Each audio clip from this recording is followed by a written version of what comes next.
Running down to Cuba with a load of sugar. Wavy boys to Cuba. Make her run, you lime to squeeze. Running down to Cuba. Wavy boys to Cuba. Running down to Cuba. Oh, I got a sister, she's 9 feet tall. Wavy boys to Cuba. She sleeps in the kitchen with her feet in the hall. Running down to Cuba. Wavy boys to Cuba. Hey! Running down to Cuba. The captain, he will trim the sails. Wavy boys to Cuba. Winging the water over the rails. Running down to Cuba. Wavy boys to Cuba. Running down to Cuba. Give me a gal can dance fandango. Wavy boys to Cuba. Round as a melon and sweet as a mango. Hey! Running down to Cuba. Wavy boys to Cuba. Running down to Cuba. Load the sugar and homeward go. Wavy boys to Cuba. Mr. Mate, he told me so. Running down to Cuba. Hey! Wavy boys to Cuba. Running down to Cuba. I thought I heard the old man say, leave her, Johnny, leave her. Tomorrow ye will get your pay, and it's time for us to leave her. Leave her, Johnny, leave her. Oh, leave her, Johnny, leave her. For the voyage is long and the winds don't blow, and it's time for us to leave her. Oh, the wind was foul and the sea ran high. Leave her, Johnny, leave her. She shipped it green and none went by, and it's time for us to leave her. Leave her, Johnny, leave her. Oh, leave her, Johnny, leave her. For the voyage is long and the winds don't blow, and it's time for us to leave her. I hate to sail on this rotten tub. Leave her, Johnny, leave her. No grog allowed and rotten grub, and it's time for us to leave her. Leave her, Johnny, leave her. Oh, leave her, Johnny, leave her. For the voyage is long and the winds don't blow, and it's time for us to leave her. We swear by our oath for want of more. Leave her, Johnny, leave her. But now we're through, so we'll go on shore, and it's time for us to leave her. Leave her, Johnny, leave her. Oh, leave her, Johnny, leave her. For the voyage is long and the winds don't blow, and it's time for us to leave her. But he's not going to. He's not. Stubborn is what he is. Tell you what. Tell you what. Stubborn little fella. Stubborn little fella. And at some point, we got to move. I mean, if he's not going to leave her, we should, I think, leave him. I think. Frankly, being honest. Just my opinion. Cancel me. I don't care. Cancel me. I don't care. How are you guys doing? How's everybody doing? Everybody vibing? Hopefully you are. I know I do be vibing. Indeed. We are back. We are rocking. We are rolling, God willing. And we have a number of things to talk about.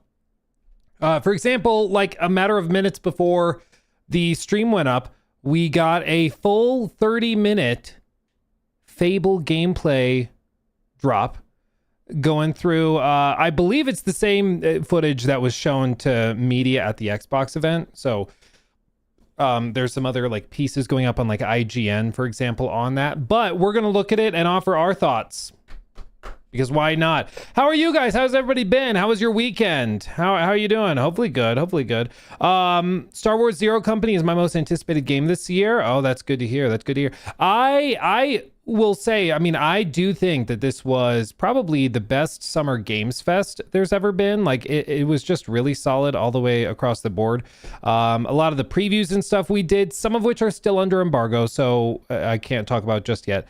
But a lot of the previews and stuff we did were really, really cool. I think the most surprising and standout game for me, I can't actually talk about until like for another week and a half or something like that. It was really weird. Like they had a much later embargo than everybody else, but overall, like really, really a great time. Like a solid time. And some of the other content creators it's clipped. Sorry. Overall was a really fun time. Birthdays in September and my and my wallet's gonna hurt. Yeah, hell yeah. Well, thank you, Titan Gaming. It started with me and my friends went to Summer Game Fest this weekend. Wish we could have met you. Yeah, I wish we would have run into each other as well. I did run into a number of you guys at the showcase and just out and about. So that was very sweet and humbling. It was great to meet those of you who we met. It was a really good time, dude. Like it was very cool. It was a good time. We played a lot. And I'm going to talk about some of the stuff that I played, some of the other stuff that was revealed that we haven't talked about just yet. And we're going to get into all of it because there is actually a surprising number of tidbits. I can even show you some. Do I have any like fun pictures? Yeah, I can share these. I will say I filmed a number of videos that just never ended up actually getting uploaded because we were busier than I think I've ever been in my life. Like it was seriously like you get up, you walk a couple miles to the venue, and then from like 8 a.m., 9 a.m., all the way through to like 10 p.m., we had appointments nonstop with like maybe a 15-minute break. I had to eat my lunch while playing a particular demo. I don't think the embargo is lifted on, so I can't say which one. But it was like such a vibe. It was a great time to be very busy, and we're gonna talk all about it. It's gonna be a good time. Ari Veronica looks good, so good so far. Yeah, dude, it does. I want to see more, obviously, but I mean, they're on a tear, dude. Like seriously, they make it look so easy. Like a lot of other publishers right now are kind of struggling to have even one hit, and then they come along and they're just like bam, bam, bam, bam, bam. Like it's crazy. It's actually crazy. Honest question, vibe check, because I'm just genuinely curious, because it was a topic of conversation at the event with everybody. How's everybody feel about Tupac? Honest question, because I will say it was surprising. I don't really understand how that works. But it happened. So we'll give him that. Yeah, I'm still kind of surprised. I'm still kind of shook. This is a channel that looks like they clipped a bunch of people's reactions to it. And people are just like thoroughly confused.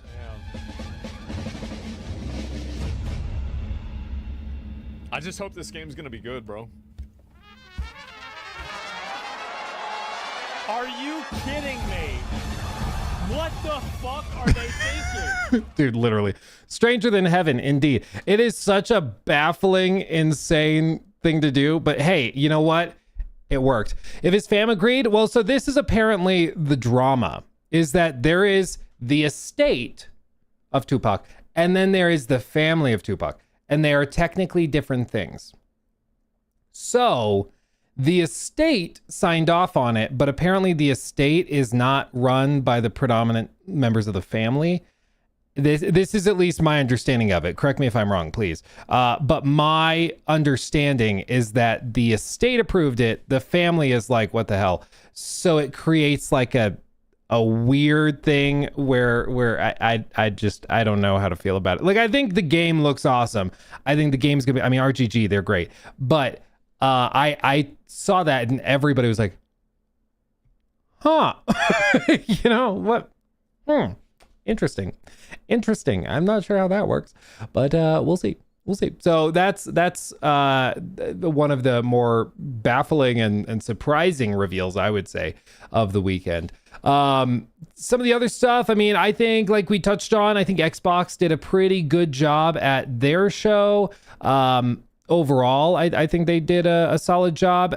Some people are acting like things have totally changed, which I don't think is really accurate. The Xbox showcase to me represented something a little bit different. Like this, very much, they had a lot of good games, don't get me wrong, DLC, E-Day, all that stuff. But to me, the showcase really represented that they are trying to go back to the drawing board. Oh, this is the recap. I was like trying to find the tidbits on like with Asha. But that explains it. If it's just a recap, why she wouldn't be there. Mr. Matt Booty. Yeah, Persona 6, dude. Oh my God. Injected into my veins. Whenever it comes, I will be here doing the same. Know what I'm saying? Closing with Modern Warfare 4 was certainly a choice. This is the thing I always have to remind myself, though. I agree. I'm like, Call of Duty is what we're finishing on, really? Like, I get you. I feel the same way. But when we went to dinner that night, our waiter was like, oh, what are you guys here for? Because like he's checking IDs for drinks and everything. Sees we're all out of state. We mentioned that we're here for a big gaming event. He's like, oh, is that the thing where the new Call of Duty got revealed? Yes, technically, yes. And so even though for us, it's like, for the average gamer, I think that is like a big exclamation point. Like as frustrating as that is, you know, it is important to remember that the casual audience, that is like the exclamation point. Did Asha gift you an Xbox? No, dude. You think Xbox talks to me? No, they are.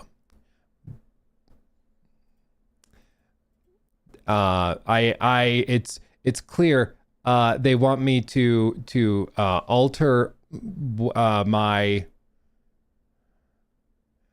They don't like some of the memes I think that we do, and you know, it upsets them maybe, or maybe like one person in particular has decided that they don't want me present at stuff like that, and that's fine. That is their prerogative.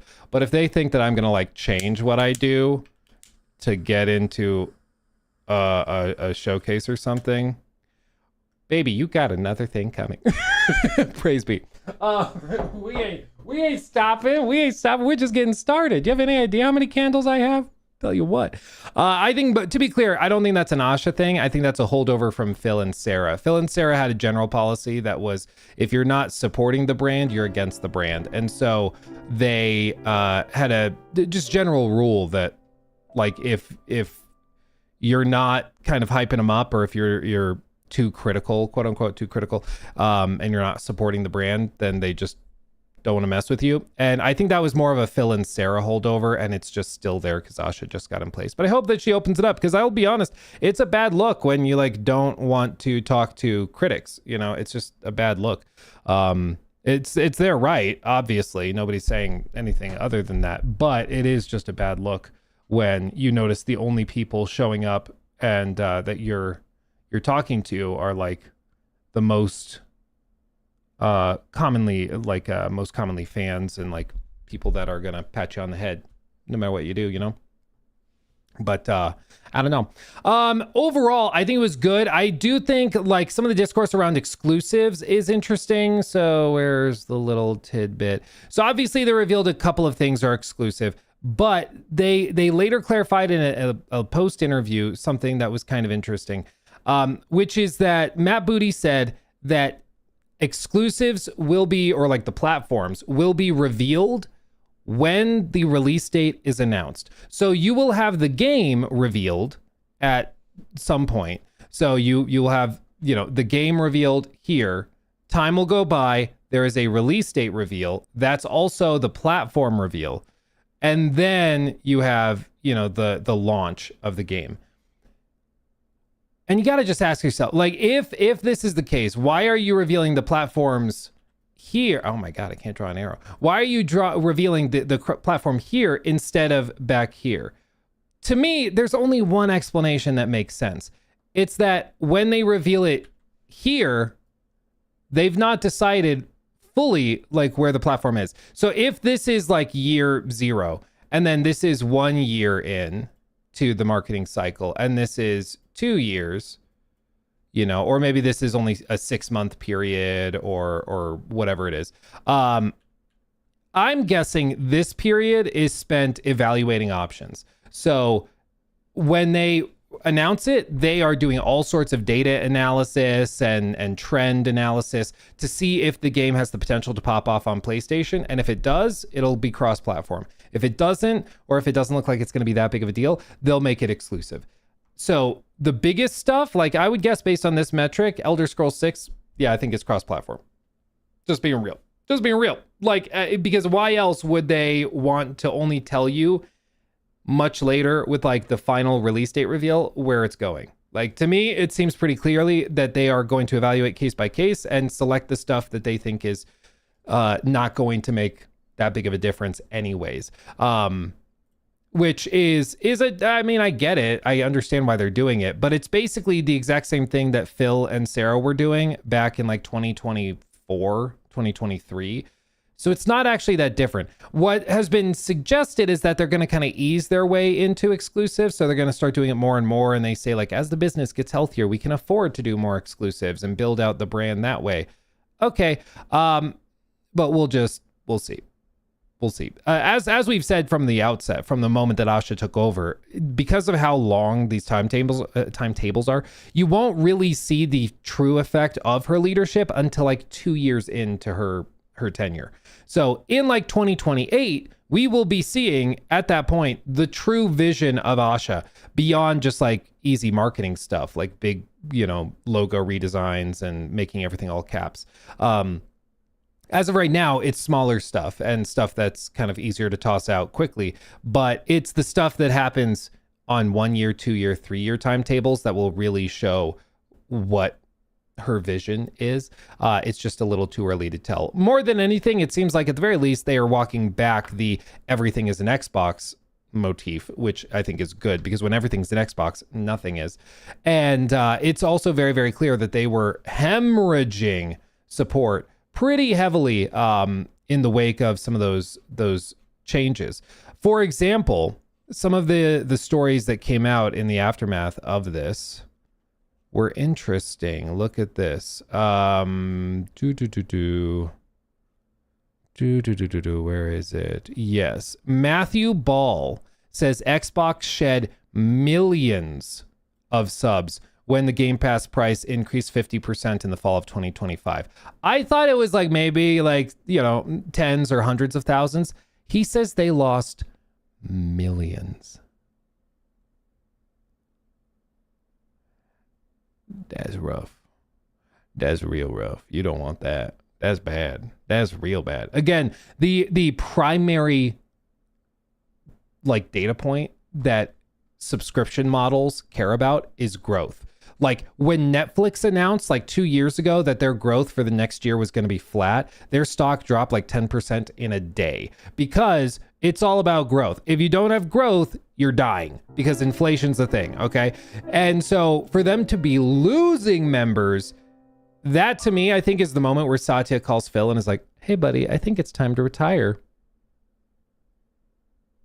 Phil's like, yes, sir. I think that's probably what did it. Even though it seems like it was Satya and Amy Hood's fault, like it seems like their 30% margin requirement was what really kicked off all these bad decisions. But also at the same time, the way that they chose to do it was baffling. Like they bundled in Fortnite benefits and Call of Duty benefits and stuff, XP boosts for being a Game Pass subscriber. And then they were shocked that people unsubscribed en masse. Like I could have told you that was going to happen, but they were apparently kind of blindsided by it, which shows once again that they're probably just largely out of touch. Another thing, Derek Strickland posted this from Tweaktown PR, gaming editor, news, all that. To ask something this blunt, Xbox must have been in a worse position than we previously thought. Look at this. This is a clip from the interview with the game business that they did. When I sat down with Asha, this is Chris Dring talking. This is the interview subject talking. When I sat down with Asha for the first time, she asked me, quote, is it fixable? She was not talking about the business. That's part of it. She was talking about this specific business, which I'm now helping to run, which is fixable. I'm a strategic optimist. I think it's incredibly defeatist to think that in any scenario you can't do better. I joined because I believe I can contribute to that. I joined because what she told me she wanted to achieve, I believed was right and achievable. We can turn this company around and grow, which is not to be sassy. It's literally the opposite of what they've been doing. Xbox is like brand reputation, cachet, their positioning, market share, everything has been plummeting. They've been able to boost it artificially, sort of by buying market share, by like buying Activision, but losing millions of subs like in the span of weeks is certainly not what you want. If we do better by our players, and we need to do that, we languished for several years, then the rest of the industry can in aggregate too. At the macro scale, we see a healthier than ever industry. We can find challenges at the national scale, but we see the players will come back when there's a great slate. We are capable of turning around, and we have started. All of that is reason for optimism. I mean, they have a lot of work to do for sure, but I think it's pretty remarkable to hear that Asha, when she was coming in, was like, is this salvageable? Like, can we actually save this? Like, they were on that edge. They were on the verge. Yeah, the official strategy, according to Matt Booty, is Xbox console exclusive is about the desire to give players a reason to buy an Xbox, meaning the hardware. Live service games will continue to be multi-platform. No shocker there. Everybody's doing that. Previously announced ports will be honored for their respective platforms. That makes sense. Future games will be case-by-case basis. Platforms will be announced with the dates. Like I said, I think that's because they're going to announce it, gauge the temperature in the room on PlayStation. If it's going to sell millions on PlayStation, they'll release it there. Like Forza, I think is always going to be on PlayStation. Elder Scrolls, I think is going to go to PlayStation day one. But like smaller, more like experimental, tighter budget stuff, like, something that maybe is more AA in scale, I think they are fine with doing that as an exclusive. Is that enough to regain like market positioning and brand value? I don't know. But we'll see. We'll see. I will say, at the very least, there's a lot of excitement around the brand, which there hasn't been in a very, very long time. Is that enough to actually move the metrics and move the needle? I don't personally know. I think time will tell. What is good for Xbox right now is that Sony is also kind of floundering, or they have been for a little bit. They're starting to get their footing back under them. I think this showcase that they just did was indication of that. They're starting to figure it out and get back on track after 5 years of wasting time, in my opinion, with live service crap. But it seems like at the very least there's going to be a lot of energy and a lot of competition at the start of next gen, which is good. Asha also mentioned a couple of other things, like, for example, maybe I can find the quotation, but what she said, Asha Sharma, what she's effectively saying is that it looks like their next gen consoles do not want to, like, they don't want to just have the number one most powerful, most expensive console. They want to experience or experiment with something that is a little more budget minded. For example, no, that's not the quote. Well, so this is one of the suggestions. So, for example, Xbox is exploring, quote, radically different business models to make its next console affordable. Saying, Asha says that they must react to a hardware crisis. So they're experimenting with all this. My prediction has been for months that I think they are going to do a pretty heavy, I think leasing is going to be a big deal. Like, I know that this sounds crazy. I think leasing is going to be like the next big thing. What do you see with mobile phones? Nobody is buying. Okay, very few people, at least in the US, are buying the iPhone, whatever they're on now, 17 Pro Max at full price for cash. It's very, very rare. The vast majority, according to the data, buy their phones on financing programs. They do the buy it, pay it off over 24 months, and then you unlock a free upgrade, which literally just means that you go and you can finance another one. But people think it's a free upgrade, even though it's not. And so I think that that's going to be one of the techniques and one of the tactics that they start to explore for making this more affordable. So I wouldn't be surprised when they announce like the next Xbox and the next PlayStation, it's going to be like available for $9.99 or as little as $29.99 a month. And they'll do stuff like that. They'll just start to offer financing officially through them to get it in your house. Either financing or PlayStation leasing is different, because leasing means that at the end of the term, the company that leased it to you takes back the item. And so that would be financing, what I just outlined. But in the UK, PlayStation has already started to do this. Look, lease with Flex, powered by Raylo. They have a partner for this. Based on a 36-month lease of a PS5 digital 825 gig variant, $12.79 per month. So you lease it, and at the end of the 3-year term, you send it back. I would not be surprised if this is the radical business model that they're investigating to make platforms more affordable.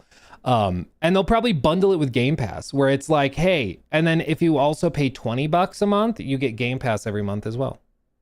You know, I think that, I mean, what else could they be talking about for radically different business models? Like, I wouldn't be surprised if that's it. If it's like, maybe what they do is, like, if you commit to a 2-year term with Game Pass, they'll include the Xbox whatever S variant, like the cheaper model and stuff like that. Like, I think they're investigating and exploring all of that, because they just want the hardware in your home so that you can start buying and playing games and sending them revenue recurrently.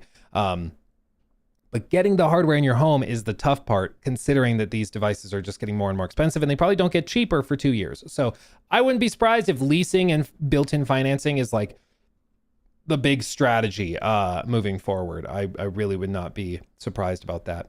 Sharma said, look on hardware. We are in a crisis right now. The entire industry is. There's a shortage of memory and storage, and the costs are exponential. They are usually at this point in the generation about 50% of the cost, and we're seeing they're up 2.75x. They're up 50% since they started. They're going to be up effectively 7.5 times where they should be, which is true. Typically in generations past, you launch a console at 500. By the end of the generation, you can sell it for $250, $299, something like that, which is what they've historically done. I remember we were on stream like a week ago, 2 weeks ago, and somebody shared on Twitter a picture that was of a promotion for the PS4 Slim circa like 2016, and it was $299, and it came with Uncharted 4 in the box, which was like a $60 game. So you got the brand new console and Uncharted 4 in the box for $299. That's where we were back in 2016. Now, not so much. Not so much. It's not how that seems to be working. And so I mean, it absolutely is a crisis. I mean, there's no beating around the bush. I showed you guys, and some people kind of suggest that a lot of the price hikes are just pure greed. I think, to be fair, some of the price hikes can be described as greed. Like for online memberships skyrocketing in price. Come on. Like that's not a hardware issue. But for some of these things, it absolutely is a hardware problem, and it's just insane. I showed you guys this. I got a RAM upgrade for my gaming laptop back in January of 2025. I bought this RAM on January 14th, 2025 for $186. It was a 64 gig or two 32 gig DIMMs, and it was $186. Do you know what that is today? If you want to buy that, the exact same SKU, $717. $717 for the exact same thing. That's insane. That's crazy. That's wild. Okay. This is why that like computer part you were looking at is all of a sudden like 5 times the cost. This is why the consoles are like skyrocketing so much.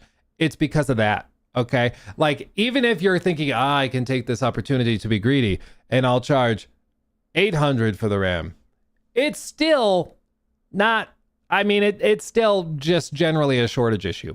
And there's not really an easy solution to it. Like we've said, the only way to do it is to increase supply or decrease demand.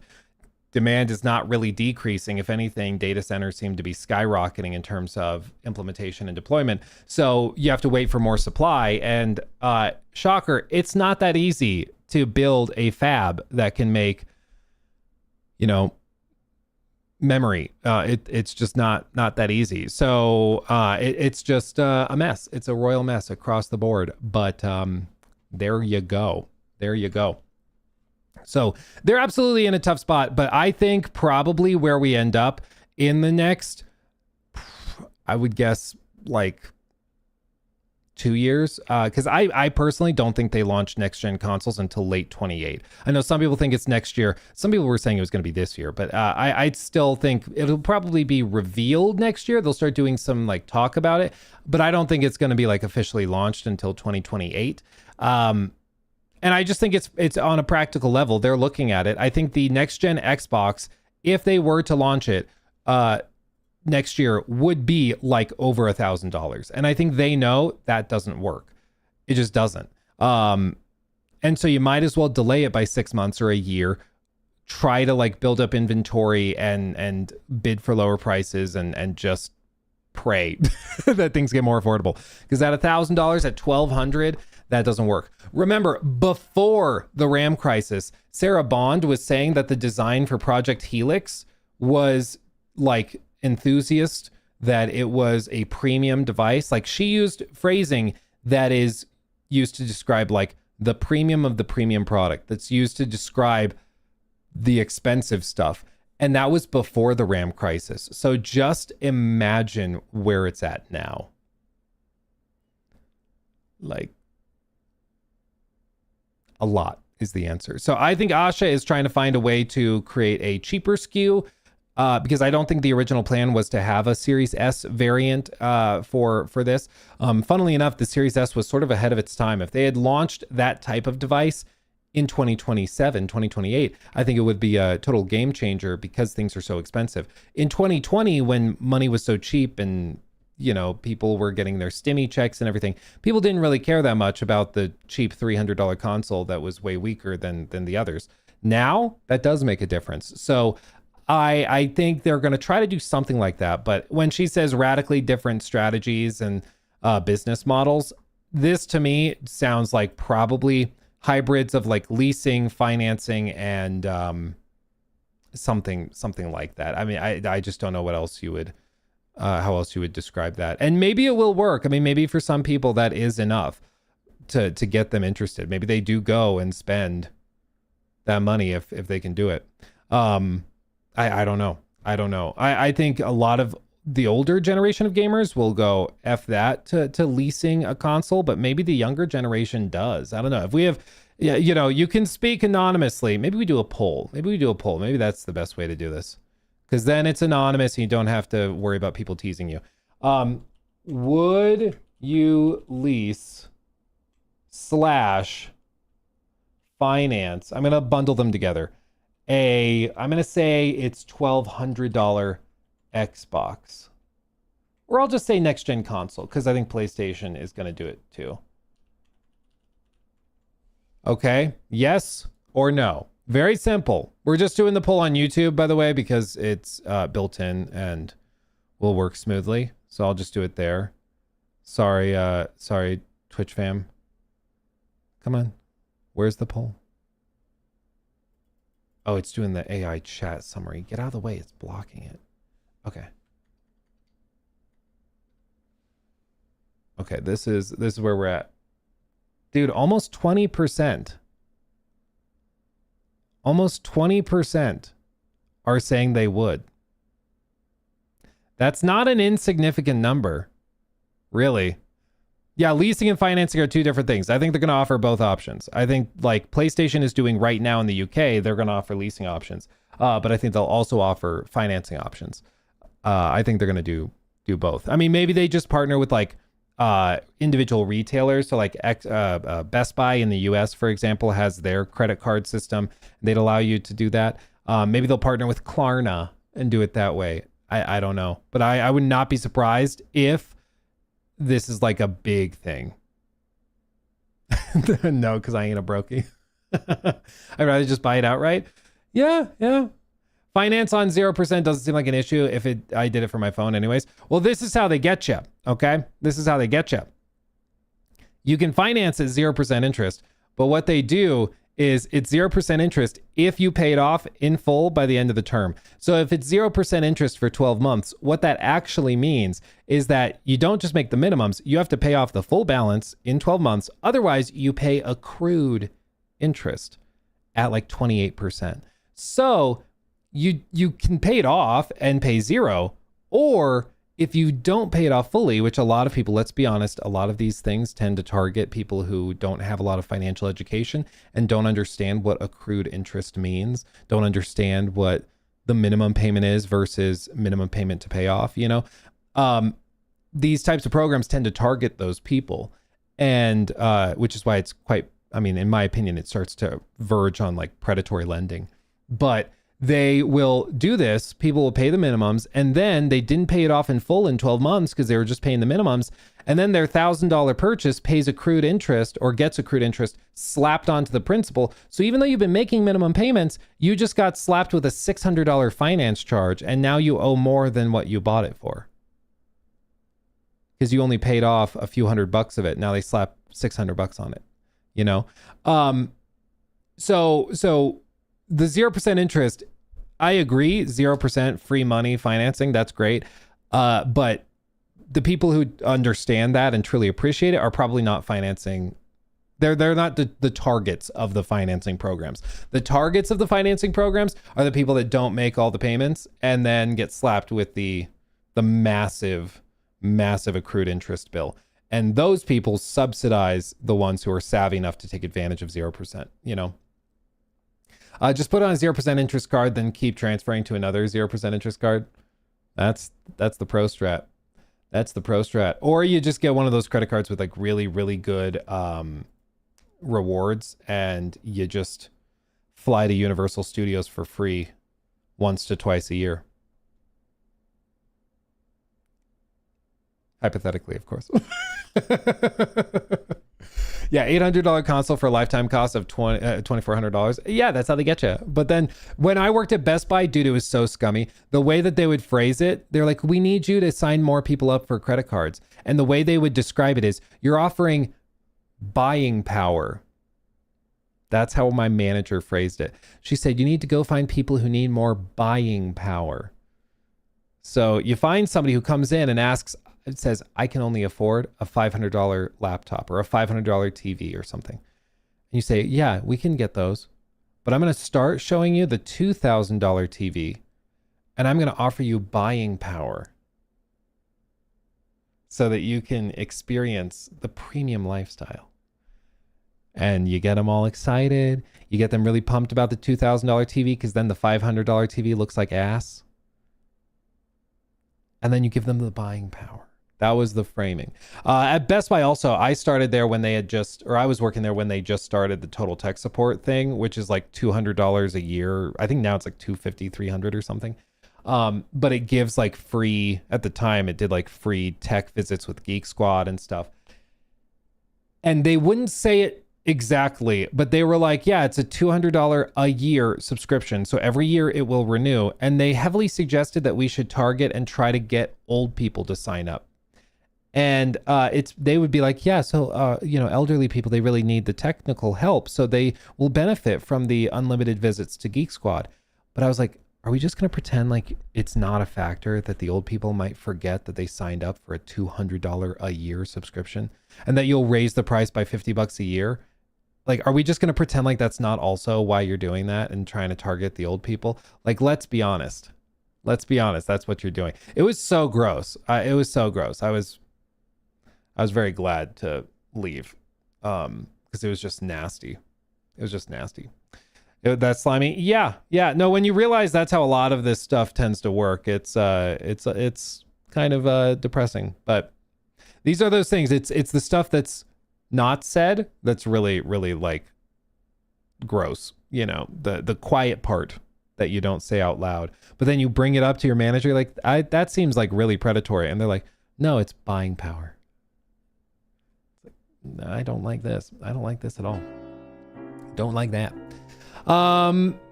Let's see. Hey, Luke, are you aware of what's going on with Destiny 2? How could I not be? People are not happy with Sony and even reached out to the BBC. They made a video. Yeah, with the Bungie thing, I'm going to be real, fam. I understand there's a lot of passionate people who loved Destiny, especially back in the day, who are very upset with how that story is ending. And, you know, they flood the game or the Summer Games Fest chat, PlayStation chat with like, give us Destiny 3, D3 all the way, stuff like that. I get that, but let's be totally real. The company that would be making Destiny 3 is Bungie of 2026, of 2027, 8, 9, 30. They're not the Bungie that made Destiny 1 or made Destiny 2 originally. They're the company that ruined Destiny 2. You know, like, I really don't know if you actually want Destiny 3. Like, let's be real. I just don't think so. And like, we see the Steam player counts. They released their final patch or whatever, and I think skyrocketed over 100,000 players. That's awesome. And it's a lot of people coming back to basically say goodbye and let Sony know that they still love what the game could be. But that's not enough for a $500 million game. Like, it's just not. And I know people are like, well, just make Destiny 3, but not spend $500 million. That's the problem, is that you can't make Destiny 3 without spending an ungodly amount of money. Like, that's just the tough thing about like massive live service projects like that. They take forever. They're stupid expensive. And 100,000 players is probably not even enough for that. Now, I still find it baffling that, you know, they're doubling down on Marathon of all things, as opposed to Destiny, which still had a player base, instead of trying to like give that a resurgence. But I mean, who knows what their plan is? Who knows what they're doing? Overall, I sympathize and I feel for the people, or empathize with the people that are really upset about it. It's just a bad situation. But again, to me, like, it's just sucks all the way across the board. There is no good solution, because the only people that could be making Destiny 3 are people that you don't want making Destiny 3. You know? So it's like, voice your frustration, let them know, but there's just not really a fix. Yeah, I saw people were trying to make a petition, but it's like, bro, the guys that ruined Destiny 2 would be making Destiny 3. Like, do you really want that? Probably not. Probably not, you know? That's all I'm going to say. Let me catch up on these real quick, and then we're going to look at Fable, okay? We're going to look at Fable after this, because there's, like I said, a new gameplay demo of all things, which is crazy that they just casually drop it. Zenzo, thank you for the 2. No joke, had a dream you had to stream from my room. Oh, really? That's funny. I had somebody in chat when I went live was like, I thought you quit streaming a week ago. It's like, guys, it was a week. It's a week, okay? I know it feels like forever. It did for me too. But it was a week. It was a week. It's okay. It's okay. Lonely Fates, thank you for the 2. You saw Marvel 1943 was delayed to 2027.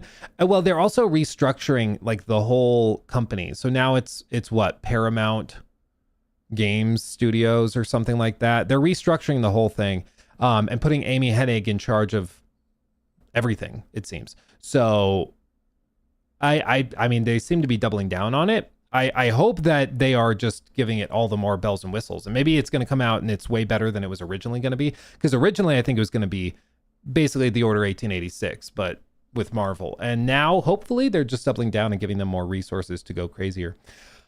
Juck Juckson, thank you for the 3 months. Any suggestions for story games on PS5? Not KCD3, Expedition 33, or CD, but something with great story and gameplay.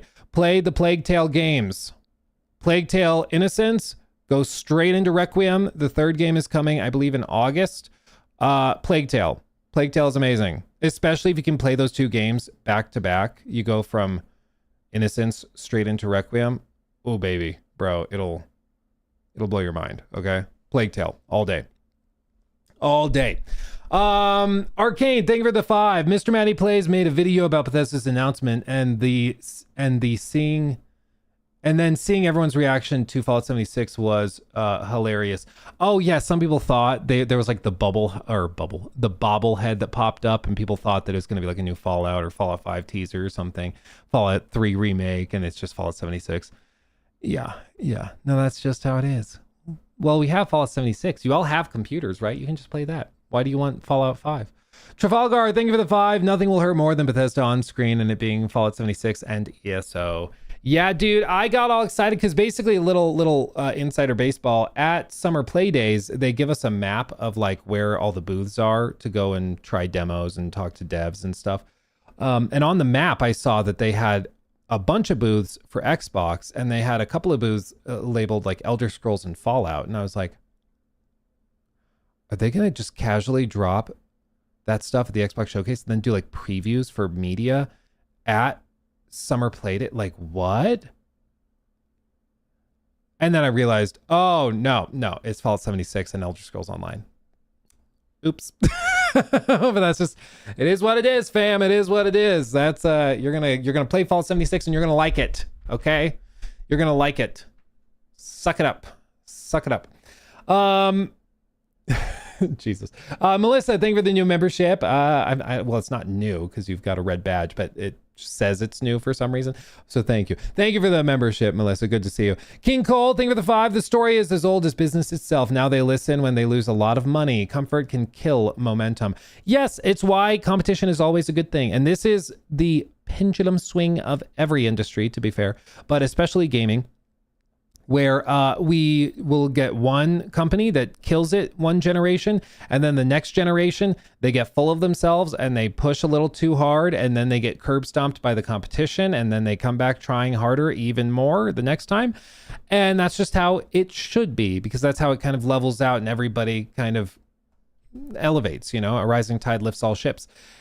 The problem is with like the PS5 gen, it just seems like Xbox stopped trying, and then PlayStation was like, okay, you stop trying, we can do live service stuff now for 5 years and waste $5 billion on it. And that's what they did. Oops. So we need competition. We need people to stay hungry. It's why I really am always motivated and really excited by like go-getter crazy studios, you know, the smaller guys that want to prove something. You know, those are the guys that have that energy to blow your mind when they have something to prove. That's the key. Real quick, also, just to let you guys know, because I see you guys getting memberships re-upped and stuff. I do have an announcement for memberships. We'll probably reveal it early next week. But long story short, we'll have more specifics next week. But long story short, we're going to start to really pour a lot of effort, energy, time, everything into memberships. Not just like obvious things like the members only Discord, but also stuff like exclusive content, videos, IRL stuff, all sorts of community nights. We're actually doing that. I've actually put one of our team members in charge of memberships. He's going to be the czar of the memberships program, and we are going to be putting a lot of effort into it. Okay. Is this for the live channel or main? This will be for the live. That's going to be the hub for all of it. And it's like going to be the central place for all of it, because it works better. So I don't want to force you to like have 2 separate memberships. That's stupid. So we're just going to try to do it all through here. Loxy, for memberships and subs, there are the goal, of course, is that like the Discord kind of connects everything together, because when you have a sub or YouTube membership, you get access to that Discord. So like exclusive members, sub, whatever, exclusive videos, we can put those up through the Discord. YouTube members will be able to see it just organically in their feed as a members only video. But Twitch subs should be able to get access to it as well, just through the Discord, since it like Twitch doesn't have a feed like that. But yeah, like the community nights, all that stuff, you'll have access to as well. Other things like during big events, like the State of Play, like Summer Games Fest, stuff like that, we'll go into and we'll start utilizing things like members only and sub only chat to give you guys a little extra benefit. And we can also avoid some of the people that come in and can cause a ruckus that way. So it'll be good. Big thing, Eric, is to just connect your YouTube account to your Discord account. In the Discord settings, there's a gear, and then there's connections. Connect your accounts, and it will automatically invite you. But I just want to give you guys the heads up that news is coming next week on that, and we're going to be putting a lot of effort into it. We're going to experiment at first a lot with a lot of different things to just find out what you guys like. Because as I've learned, sometimes what you guys like surprises me, and I'm like, okay, who knew? So we'll experiment with all sorts of stuff, whether it be like community gaming nights, Lego nights, IRL stuff. Jacob and I thought there would be a cool series we could do exclusive for members where it's like Jacob is introducing me to retro games. So we go and he can kind of give me the rundown on some of that stuff. All sorts of stuff. We're going to even like I'm down to try insane, wacky stuff. Like we go on a literal hike and vlog it. You know, we can try all sorts of insane stuff. It'll be cool. It'll be cool. It'll be awesome. Where did I leave off? The Mine Radar, thank you for the 5. New Fable gameplay demo released a couple of hours ago. It's like 30 minutes of gameplay. Yes, we're about to look at it. You better believe it. You better believe it. Thank you for the advice, my friend. Anti-Parzival, good to see you. 13 months. Ooh, baby. Lucky number. Rumors are swirling about Helix being scrapped entirely and being revamped into a more traditional console.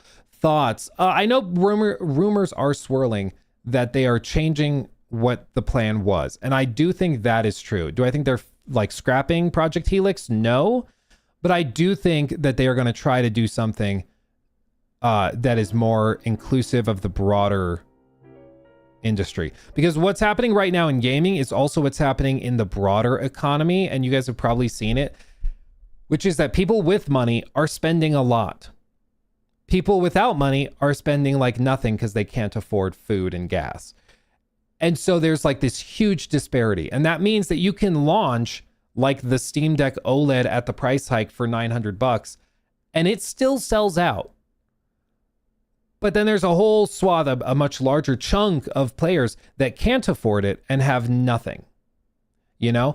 And I don't think you can build an entire platform on just catering to the people, to the haves, you know, not considering the have-nots. And I think that that's very good for them to be aware of that and to try and offer something that is more generally inclusive. Tax the Luke? Yeah, you're telling me, bro. I live in Colorado. Big oof. You should see my taxes. Oh, God. I won't go into exact detail, but I looked at it and I was like, if I moved across the border to Wyoming, what would my savings be? Bro, I considered it. Like, I am not joking.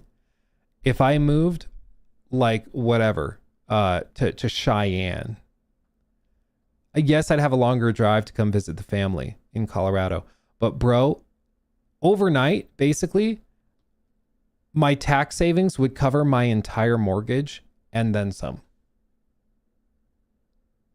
How depressing is that? Like literally just moving across the border, the tax savings would make it so nothing else in my life would change, but I basically wouldn't have, like, my mortgage would be covered by the tax savings. Like,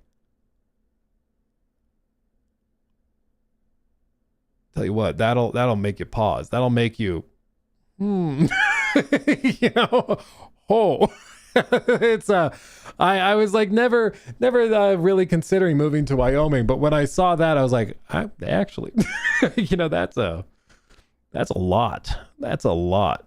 Like, yeah, but you're in Wyoming. That's the catch. Exactly. Go to Florida. Florida is another alternative. It's just the income tax, man. It'll get you in Colorado. It's wild. So who knows? Maybe I'll announce casually that I'm moving to Wyoming in a year or two. I don't know. Wyoming has more antelopes than people. No joke, dude. No joke. Yeah, it's kind of crazy. Yeah, like Texas, Vermont, Florida. The reason Wyoming kind of seems like a layup is because it's still close enough that like we could drive to visit my family. It would be a longer drive, but you know, it's when you realize that, it's like, okay, imagine like for whatever your situation is, if you have a mortgage or if you have rent, you move 45 minutes to an hour north, and all of a sudden it's basically like your rent becomes free because you'd be paying it regardless, but just crossing the border now, you have tax savings, so you won't be paying that money to taxes. So it's just back in your pocket, and it basically just covers your rent or mortgage. That's crazy. That's crazy. It's wild. I know a lot of people that live in Wyoming. They really like it, so no unnecessary shade. I will say one of my brothers who lived in Wyoming for a while, he does not like Cheyenne. 92 donated He calls it $20 for Chirac super chat. because of the drug problem. Chat. Don't forget you too can help push Luke into a new tax bracket by getting a membership for only $4.99 or sending a super chat for $19.99 to get read on stream. It's true. Thank you, Caleb, for letting everybody know. Thank you. Thank you for the shout out. Appreciate you. Thank you for the 20. That is unironically very generous. And I appreciate you for helping push me into, as you said, a higher tax bracket. Appreciate you. Much love. Thank you, Caleb's mom. Yes, thank you, Caleb's mom. Indeed. Indeed. Okay, let me read one more and then we will move forward. But just to finish that out, Anti-Parzival, I do think they're trying to figure out how to do a lower tier console like a Series S, which I don't think was the original plan. I think the original plan was to have like the most powerful console, and it was going to be a PC console hybrid, and it was going to be $1,200. I think right now it's probably looking like $1,800, and they realize that does not work, and so they are scrambling to try and figure something else out. And I frankly don't know if they can, because hardware is insane right now. So it could be that the budget product is still like $700, which is insane. But that's just where we are. That's just where we are. And then to finish this one out before we move on to Fable, and then I'll continue catching up. So thank you guys for the super chats. I just don't want to get hung up reading them for an hour. So we'll pause them. We'll go back. We'll do Fable, and then we'll circle back. Okay. Olive Trees, good to see you. Thank you for the 5. Luke, not to be that person, but Stellar Blade 2 has gone too far with the protagonist that looks so childlike. I will say.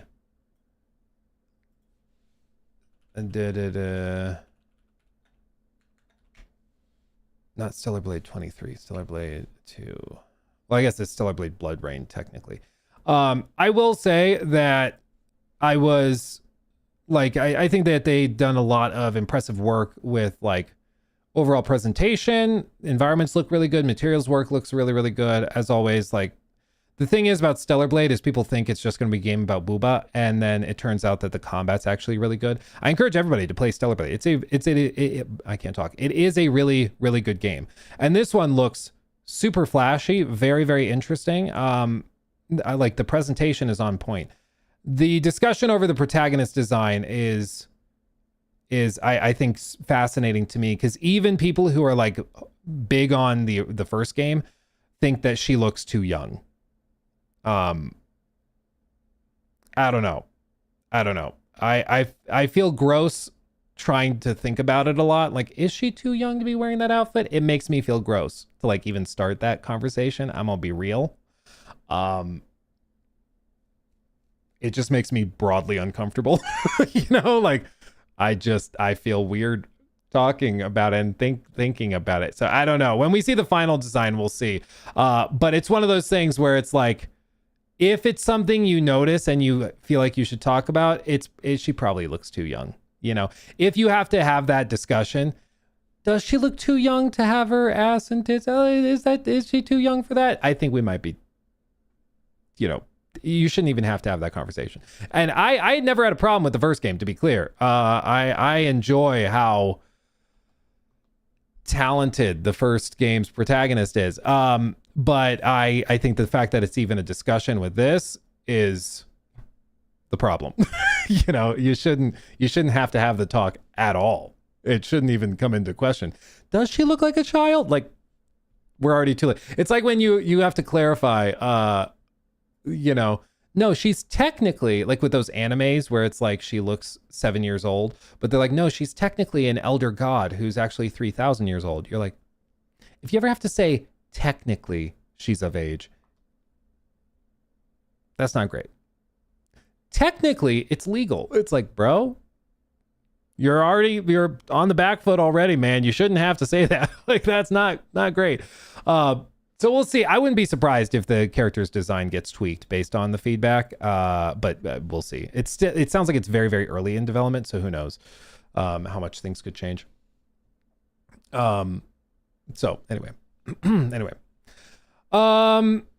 let's see. Westerman take, maybe that's boomer. Okay, let me talk about Fable. We've been beating around the bush, forgive the pun, for a while. So let's do this. New segment that is new. We're technically moving on to a discussion of Fable because they just revealed gameplay and I want to see what it looks like. I haven't watched it yet. @MR10_years_and_the joint donated $20 through Super Chat. What a name.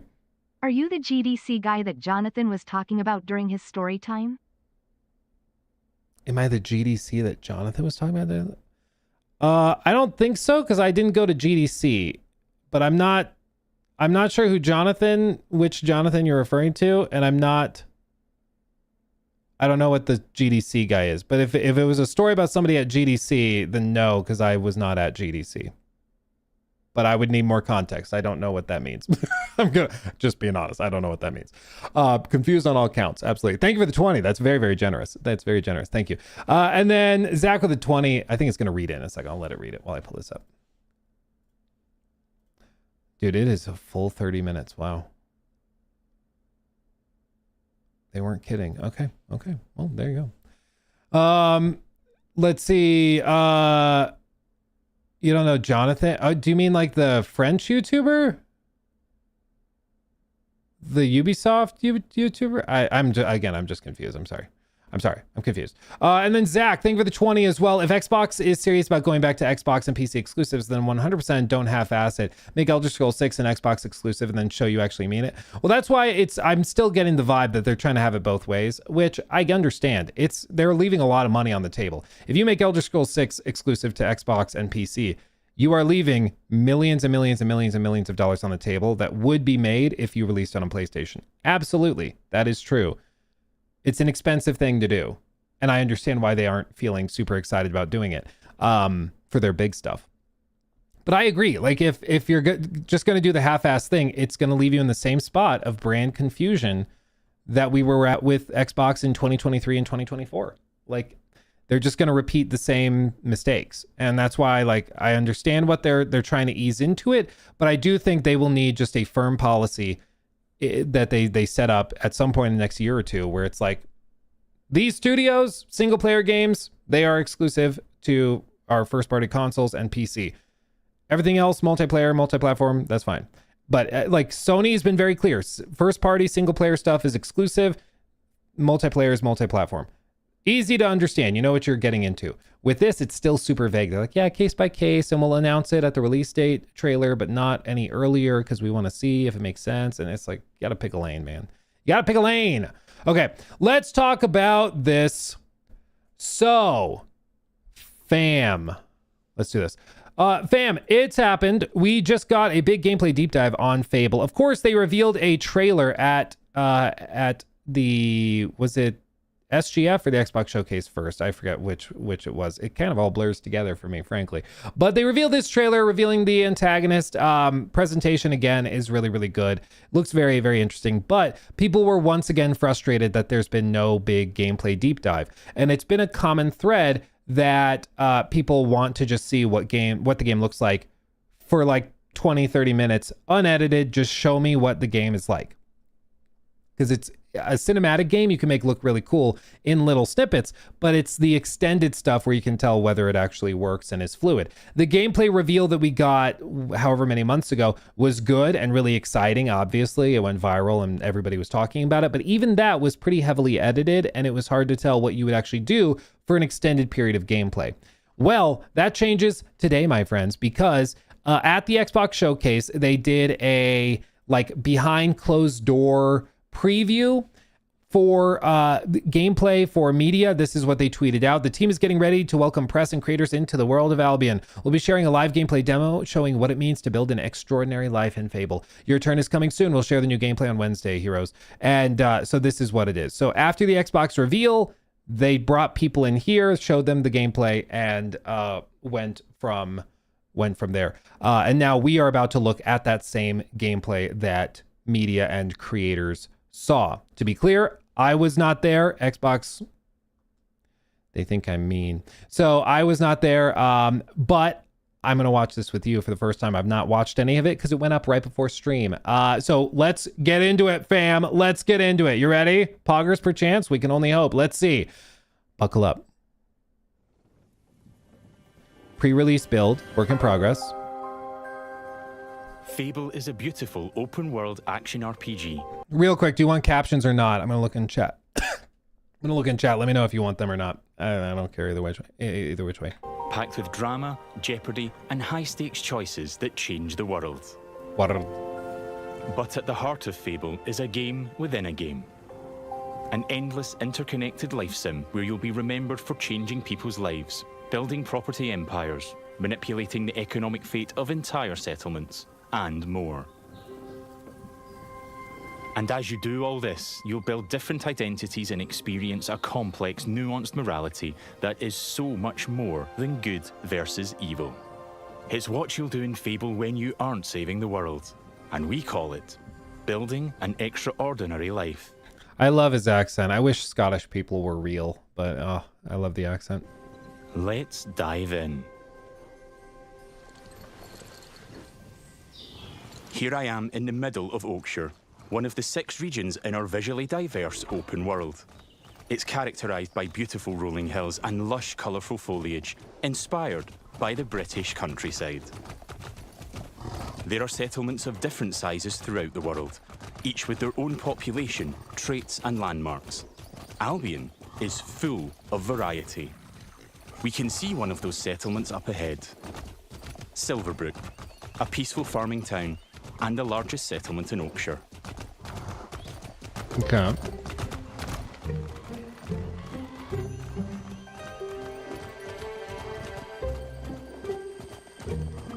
Silverbrook is all about farming, so it has an almost unhealthy obsession with vegetables, which can be seen in every detail of the environment. It's in how the villagers have decorated their houses, their shops, and their streets. It's even in how they dress their scarecrows. When I enter a settlement, I quickly run into the beating heart of Albion. Its people.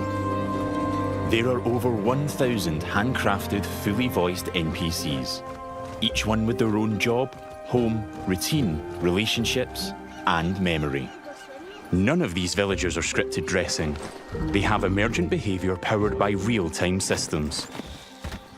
And I want to mention this real quick because I've heard a lot of people point at this and say that's not possible.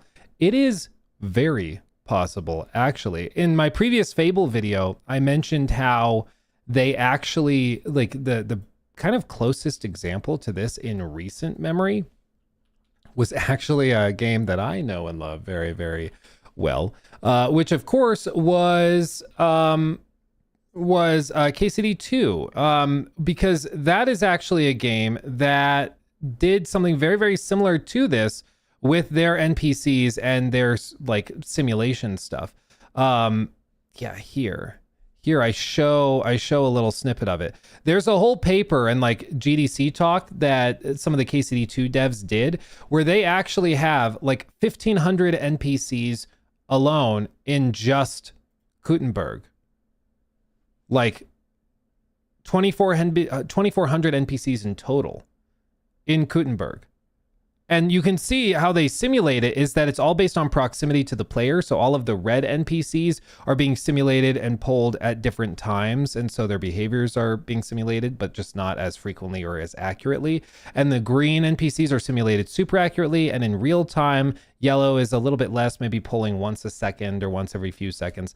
But like this type of simulation absolutely exists and is available in games you can play today. Like it is a thing. Okay, so even if it sounds crazy, it's more how it's being marketed that sounds unbelievable. Because with KCD 2, they didn't really talk about it. In a trailer for KCD 2, they didn't frame it as there are 2,400 NPCs that are each handcrafted and go about their daily routines, and they have their own beds, and they work, and they eat, and they get dressed. You can steal their clothes, and then they don't have clothes to wear, and so they'll walk around naked through the city streets looking for their clothes. Like, they could say that because that's all true, but they don't. So it's always one of those things that's interesting to me, is that you can have a game that is very, very impressive, but it's also fascinating what doesn't get communicated, what doesn't get marketed. It's what Todd's always been very, very good at. Praise be, is that he's really good at talking about things in a way that makes them sound impossible or novel, even if they are like relatively ordinary in a game. Like being able to procedurally generate 1,000 planets is not actually that technologically amazing. Like, I think in the original version of No Man's Sky, they had like 16 quintillion or something. Like, it's not actually that unbelievable. It's just how it's marketed and phrased that makes it sound remarkable. But with this, 1,000 handcrafted NPCs in a game like this is awesome, and it's very, very doable. So I just want to be clear, people who are saying this sounds fake or made up, like, no, it's actually very, very doable, and there's other games right now that do it. They go to work, they go to bed, they have hobbies and families. Sometimes they just want to spend time in the pub. Albion feels alive because its people have lives. I've never been to Silverbrook, and because I've done nothing of note yet, Max the stable hand here is completely indifferent to me. Got a minute? What do you want then? So, if I ask him to follow me, Follow me. I don't deal with randos. he won't. And he thought I was weird. That's fair. Right then. Bye. Well, and there you go, I guess.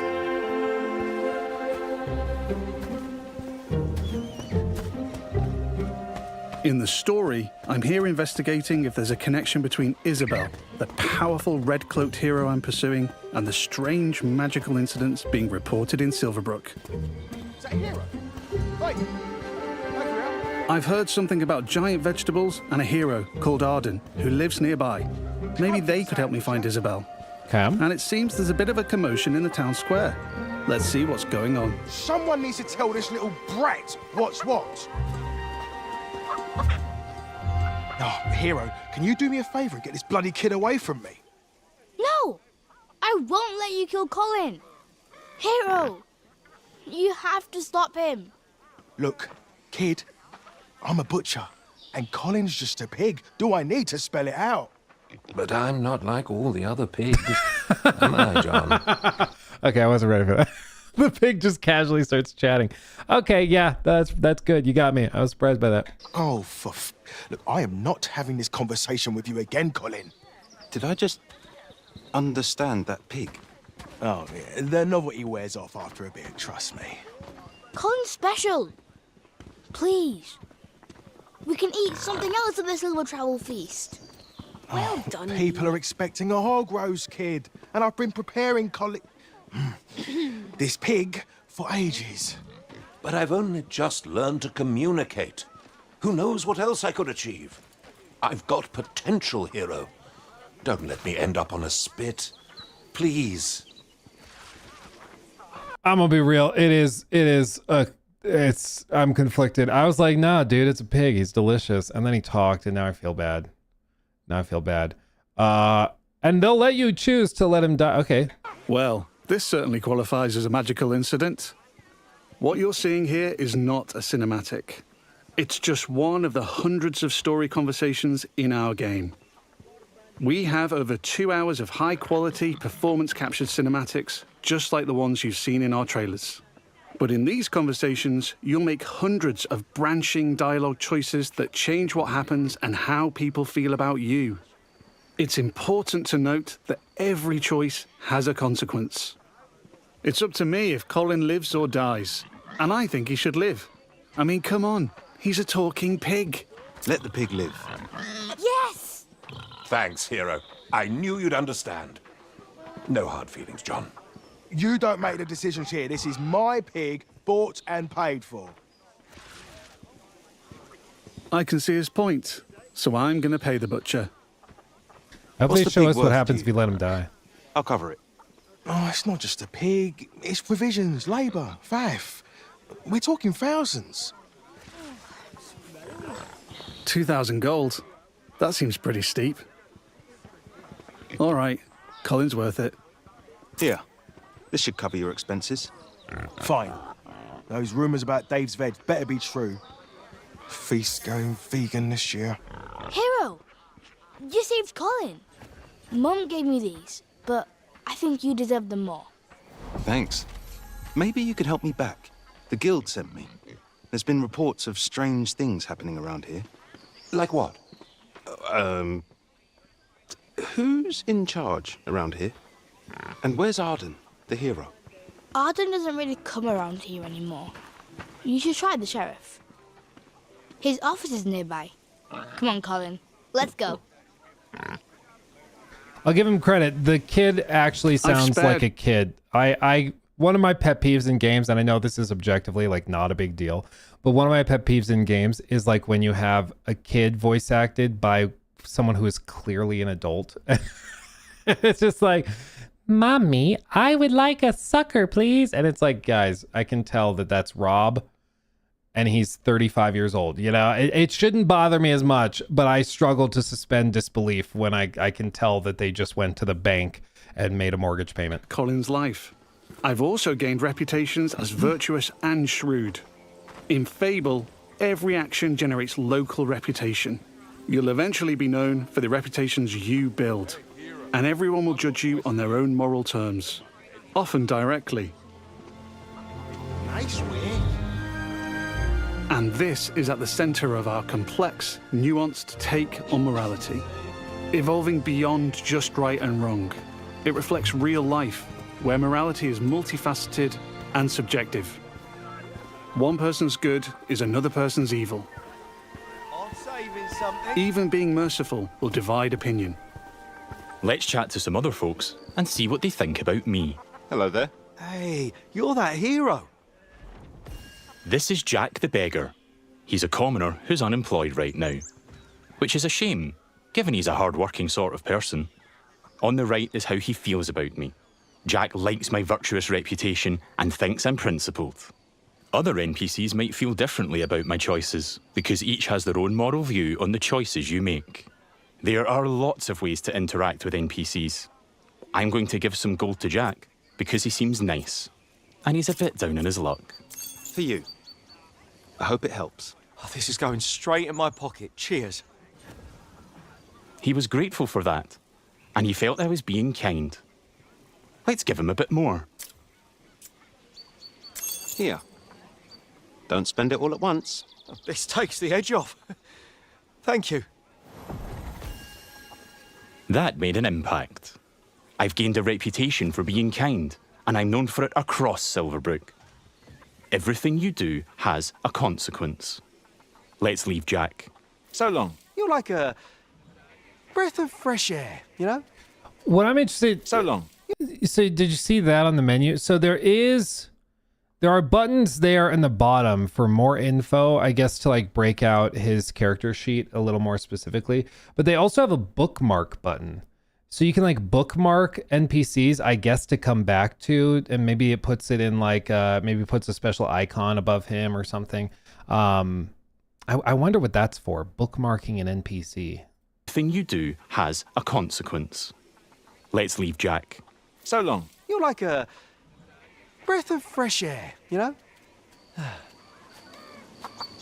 I do like Jack, though.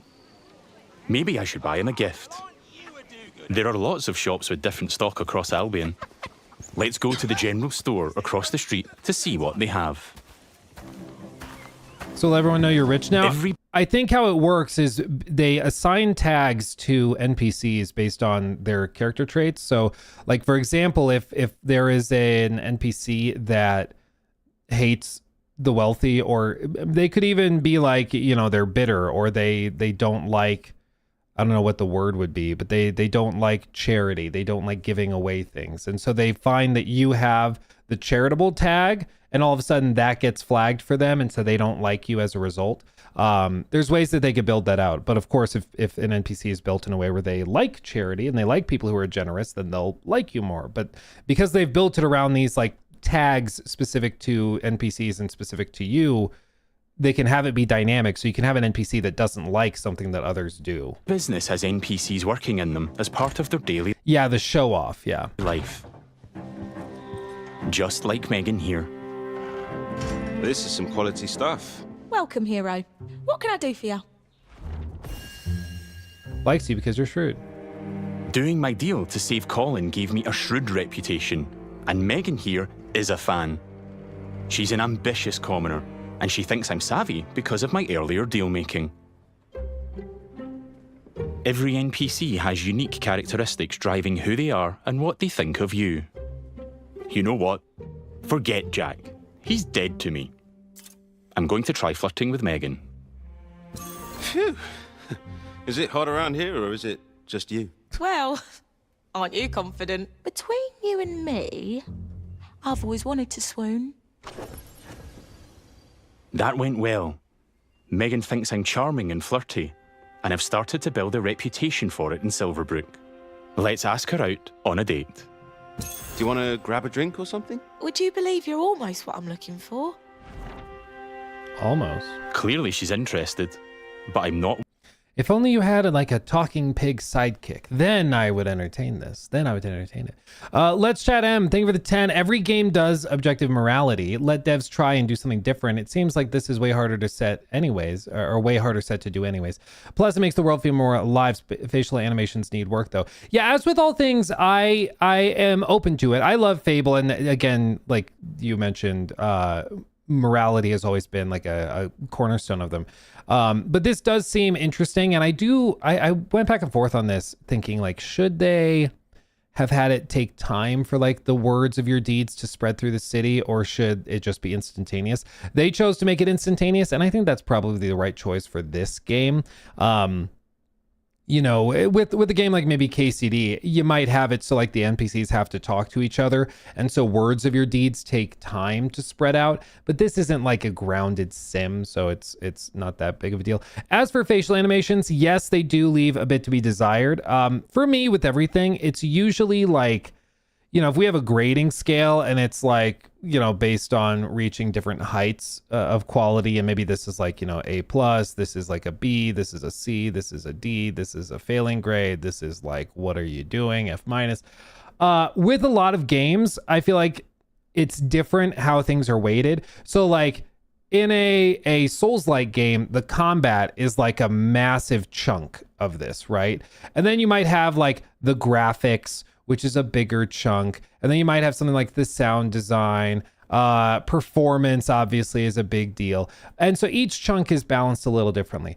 With a narrative focused game like Dispatch, obviously combat is not that important there. It's a much smaller chunk, but like the writing of the story is a much bigger chunk there. The presentation is a much bigger chunk, you know? So for each game, the balancing of each piece of it is different.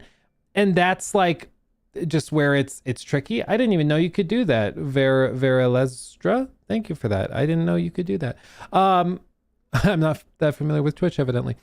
So the balancing is always different. With this game, the lip sync, considering it's massive with a lot of dynamic conversations, I weigh the lip sync lower. Like, I don't think it's as crucial to get amazing lip sync. Like, I could still play this and be totally fine with rough lip sync because there's choice and consequence that seems to matter, because presentation elsewhere, especially in cutscenes, is really, really high fidelity.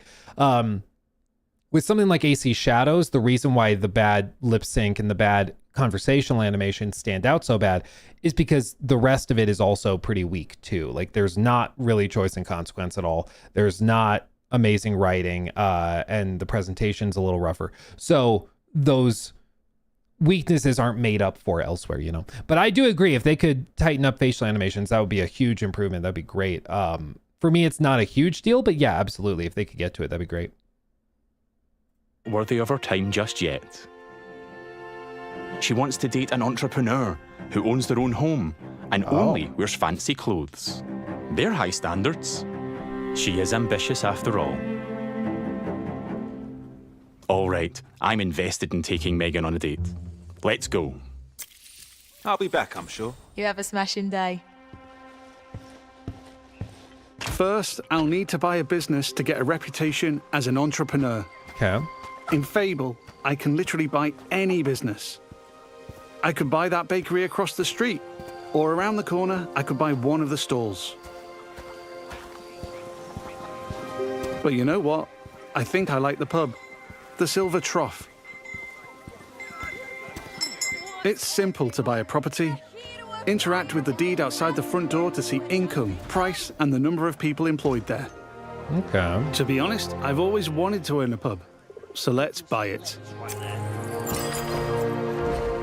Maybe this is the start of my business empire.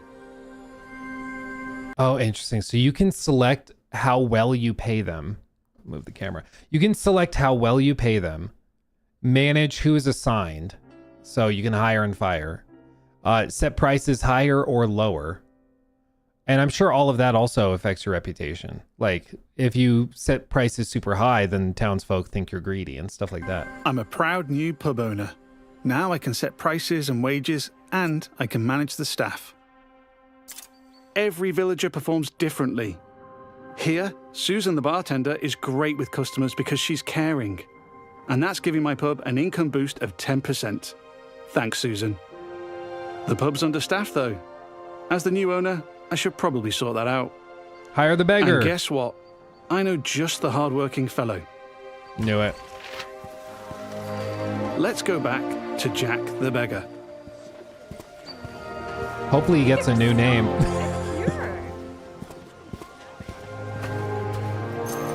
Yeah, a management game within a Fable game. I've Luke also stiffens. gained reputations as an entrepreneur and as rich because I bought the pub and it cost me a ton of gold. Hell yeah. Tiny note, again, that doesn't really matter, but I'm just going to say it because I thought of it. He's done this like arm shake move like 4 times. I keep noticing it and it kind of drives me An crazy. entrepreneur and as rich because I bought the pub and it cost me a ton of gold.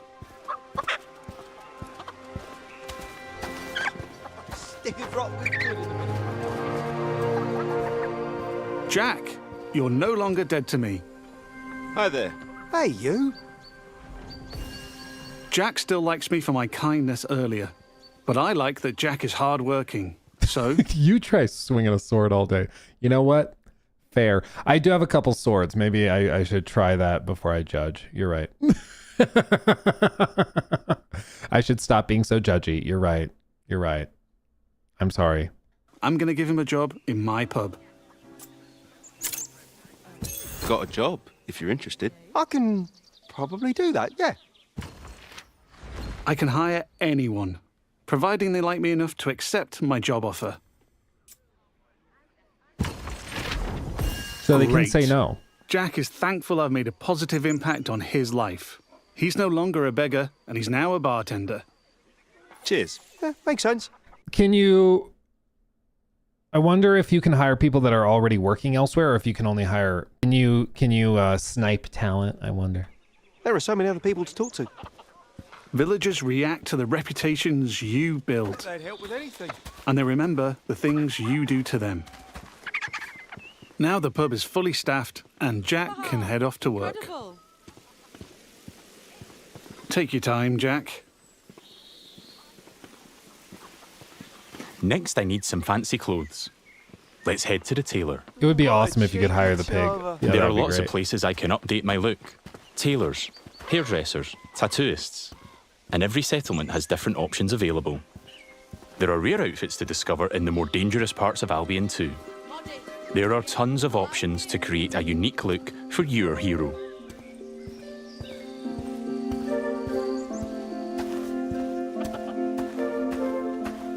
This place looks fancy. I will also say I'm not generally a fan of the mini map because I feel like what inevitably happens is you end up staring at that, and a lot of time quest designers can over rely on it. Like even in The Witcher 3, I think the best way to play that is with mini map turned off. But I do think they did a good job here balancing it with like how non-existent the rest of the UI is. It's really, really subtle. So I was just like watching this gameplay, and then he walks around the corner and I see the clothes hanging from the building, And I was like, oh, that must be the tailor. I didn't even look down at the minimap to see that there's like the little close symbol down there. So I think they're doing a good job. I like how minimalistic it is. And again, I'm kind of surprised that I like it so much because usually I don't like minimaps, but I think that they struck a good balance with it. It's like low key enough, which I appreciate. Your hero.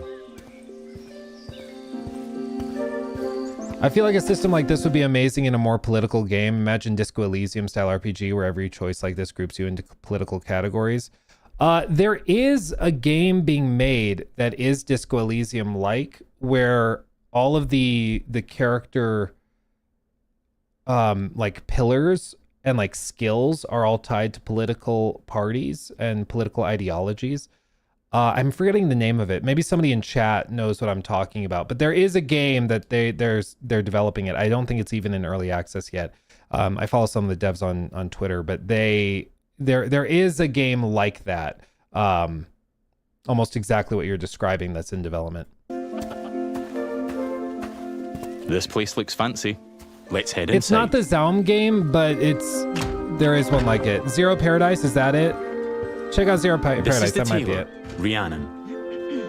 So much choice on offer. We're closing soon. Just like real. Look at this, just like I was telling you. Okay, so there's a citizen that dislikes you because of the very things that the other shopkeep likes you for. I'm gonna be real. This makes me very happy because one of the I don't know what it is. Rihanna's in this. Rihanna non. One of the things, I don't know what it is about modern game design, but it's like maybe it's like bubblegum RPG or like pop RPG, but there's like this trend in modern game development where they want you to be like the super badass hero and everybody likes you. And there's this belief that like gamers want everyone to love them and like them and needs validation from every NPC at all times. Like that was kind of the thing in like games like Saints Row or Forspoken, where like, you know, you end up being the badass Mary or Mario Sue, you know, and everybody thinks you're awesome and you're great at everything. And I kind of hate that, okay? Because it's not life, it's not real, and it doesn't, like when everybody likes you, it makes everything lose all consequence and meaning, you know? When it's just the mustache twirling bad guy that doesn't like you, there's not that much depth, you know? And something like this, I kind of love that, like, you're role playing as a character. You could role play the opposite way, by the way. You could role play where you're chasing after Rhiannon or whatever.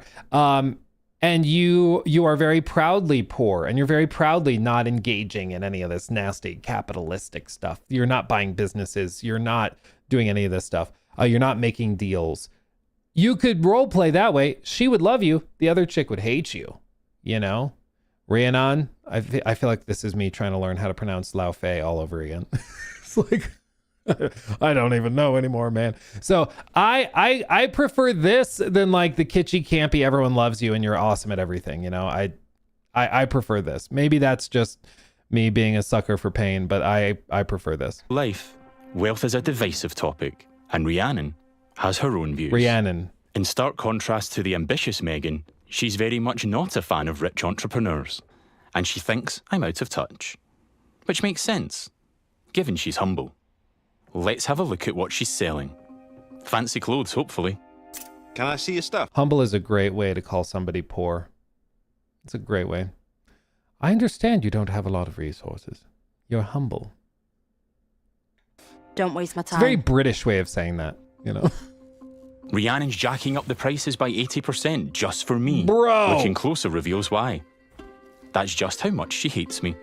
Dude, 80%? This is just one example of where your choices ripple through all the interconnected Tax systems. the rich, my goodness. And here, I've got her character customizer. I'm free at any time to find a wardrobe and change a bunch of different things about myself. I can change my skin tone, body, head, hair, and lots more.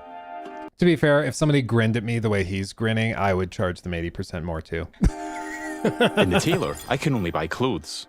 But there's over 120 different shops in Albion, each with their own stock and items to buy. Let's finish my outfit with some fancy shoes. She hates you for looking rich and you come in and buy the most expensive stuff. Add an 80% markup. See you, Rhiannon. Take care. Yeah, all right. We don't get on, but it's been a pleasure. Now I'm really looking the part. Let's check on my relationship with Megan. At any time, I can dip into property and people screens to track my loved ones, of which there could be many, because I can have relationships with everyone in Albion if I like. No joke. I think I'm gonna go like, what is that show on like Mormon Sister Wives? I'm gonna go full Sister Wives on this. I'm gonna go to like every town, have 15 different families. I'm gonna try to have over 100 kids. Mark my words. I'm gonna try. I don't know if it'll work, but wouldn't it be amazing? Especially if they have like an ending where they get like, you know how some games they get the ending and they have all of like the characters of importance come together in the final cutscene. And just imagine it's just an ocean of little kids and like 35 wives. Maybe this is saying something about me. I think it'd be funny. I think it'd be cool. The Genghis Khan simulator. Yeah, I've conquered Albion. Yes, indeed. It would just take a while. While I'm here, I can see the reputation cloud on the right. It shows me what I'm known for in Silverbrook. As an entrepreneur, rich, kind, shrewd, and virtuous. On a single moral scale, these reputations would be seen the same way, as absolutely good or evil. However, as we've seen with Megan and Rhiannon, Fable's morality reflects the complexity of judgment we see in the world today, where everyone has their own moral view. Which I greatly prefer that than just thumbs up, thumbs down. I mean, obviously you can, with some games, you can kind of get away with it being more thumbs up, thumbs down because it's like community based. So like in Fallout New Vegas, Good Springs, you killed a bunch of people, you killed the doc. They're going to dislike you, you know? Like even if you could say, well, I found something on his hard drive that wasn't great. It's like it's just easier to be like, okay, the town generally hates you, you know? There are limitations with that. But with this, I do think it's interesting. The one question I have though, and maybe it's just this demo, but the one question I do have is that like this has been going for 16 minutes from the moment he walked straight into the town to this moment here where he's already built up this reputation, all of this stuff. It's been 16 minutes. To build an entire reputation within the town in 16 minutes seems to me really, really fast. Now, obviously, there's a lot of other stuff in here. There's like a butcher. There's the shopkeep. It looks like hairdresser. I don't know what these symbols are. Like a scarecrow, maybe just a farm. You can buy the farm. Maybe that's what that is. There's all sorts of things like this. A blacksmith, for example. But it seems like the reputation was made super, super quickly. And I'm sure it can like level up as time goes by. There's different like tiers of relationships and stuff. So I'm sure that there's that. There's also a festival that's going to happen. So there's reason to stay in the town, but it does seem like that happened very quickly. The last thing left for Megan is to own a home. I'm a bit short on cash though, seeing as I paid a fortune to save Colin and bought a pub. But since I've bought it, I've been earning passive income. So let's swing by to collect it. The people of Silverbrook all have their own nuanced, subjective view of who I am and what they think of me. But if I don't like my reputations in Silverbrook, I can pay the town crier to... Yeah, I think it's for the sake of the demo, they made it faster. Well, and also to be clear, like you guys said, he showed up with like an ocean of cash. So typically, I don't think you would get here and have enough money to buy a business right at the outset. So it's probably like, I want to get with her. I don't have the money. I'm going to go do some other stuff and I'm going to come back and I'm going to buy the stuff and I'll go find fancy clothes somewhere. I'm not going to pay an 80% markup. I'll go buy them in a different town and I'll be back. I think that's how it will typically work. You're not going to show up with just an Amex Platinum swiping, you know? So I'm guessing that's what kind of slows it down for most players, but I noticed it. I thought I'd mention it. But I do think you're right that for the sake of the demo, having an ocean of cash in your pocket made it go faster. Change them. I give them gold, a lot of gold, and they spread a new reputation for me. If you're rich enough, you can change what people think of you. I like that. Here I am at the Silver Trough, now under new management. Let's head inside and check in on our employees. Wow. There's Susan, my star bartender from earlier. Well, aren't you a do-gooder? Hey, you. Working hard? Just who I wanted to see. You. Oh, she fancies me because she thinks I'm compassionate. Sorry, Susan. I only have eyes for Megan. Keep at it. You and me, boss. You and me. See the arm again? And there's Jack. Let's say hi. Hey, Jack. How's it going? Just working. Oh, yeah, he did get a You know new me? name. Now he's bartender. I knew you'd work out, Jack. He is a hard-working commoner after all. Keep up the good work. Farewell. See you, boss. Things seem to be ticking over in here, so I'll head downstairs to the income chest to collect my profits. Looking good. I wonder how much he's made. There's an income chest in every business I own and every property I live in. It means I don't have to go to each individual place, and I can collect all my income from any of them. Okay. I was going to ask, like, oh, so do you have to, like, fast travel back to every business and collect it manually? That sounds annoying. But no, they just do it this way. And then you can upgrade your chest so that it can collect more at a time before you have to pick it up. I like that. Okay. I've got a decent amount of gold now. Time to pick off the last thing on Megan's list. Owning my own property in Silverbrook. Let's go house hunting. Oh, Christine doesn't like you. I can buy literally any house in Albion. It would just take a while. And quite a bit of gold. Dude, I can't wait for the mods. But I This like the look of infinite this money one. glitch. Nice garden, rural views, weird hairy pig statues out front. Let's have a look. Looks like I don't quite have enough money. That's a shame.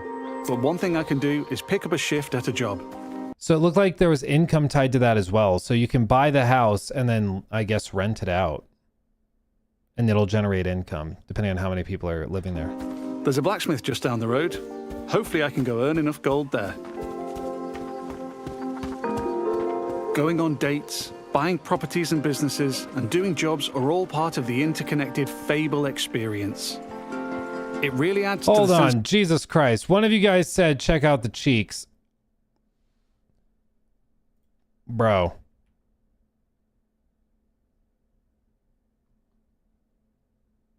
Them's is some melons. Those are... Bro. He's got 2 cantaloupes stuffed in those pants right there. I hate to be that guy, but... We're all part of the interconnected Fable. Oh my God. Jesus. My goodness. Wow.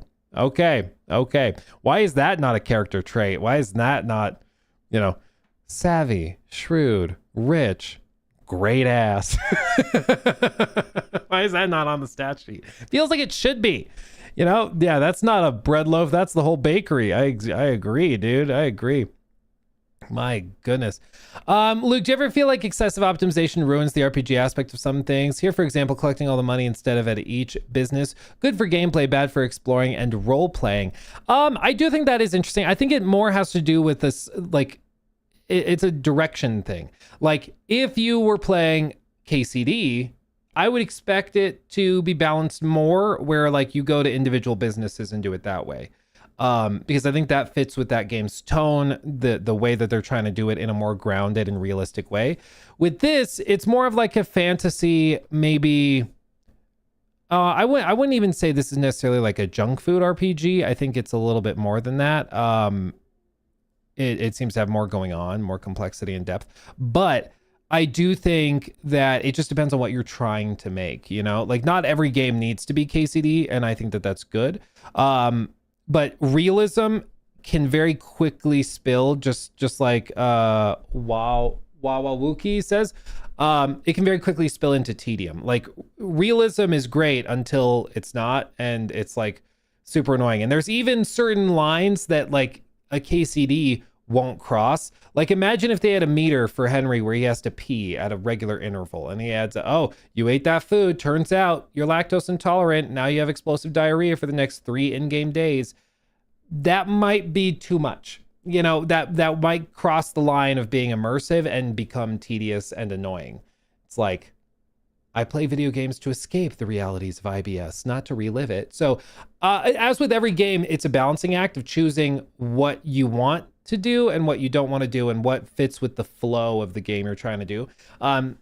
So in a way, I would agree with your comment that there are times where a desire for realism can elevate an experience, and a desire maybe for things to be streamlined can diminish the experience, but it just depends on the flow, and that's where like the game director comes into play. That's why the role of a game director is so important, because they have to make those decisions. They have to like have that the vision of the game in their head, so when the game is in development, they realize, I don't think IBS is a good system to have in our game. You know, they have to be able to make those choices and be confident in them. In this case, I think they chose to do something where they want the player to be moving through cities, to move to new cities and towns and villages, and to not have to go back constantly just for the busy work, which I think makes sense.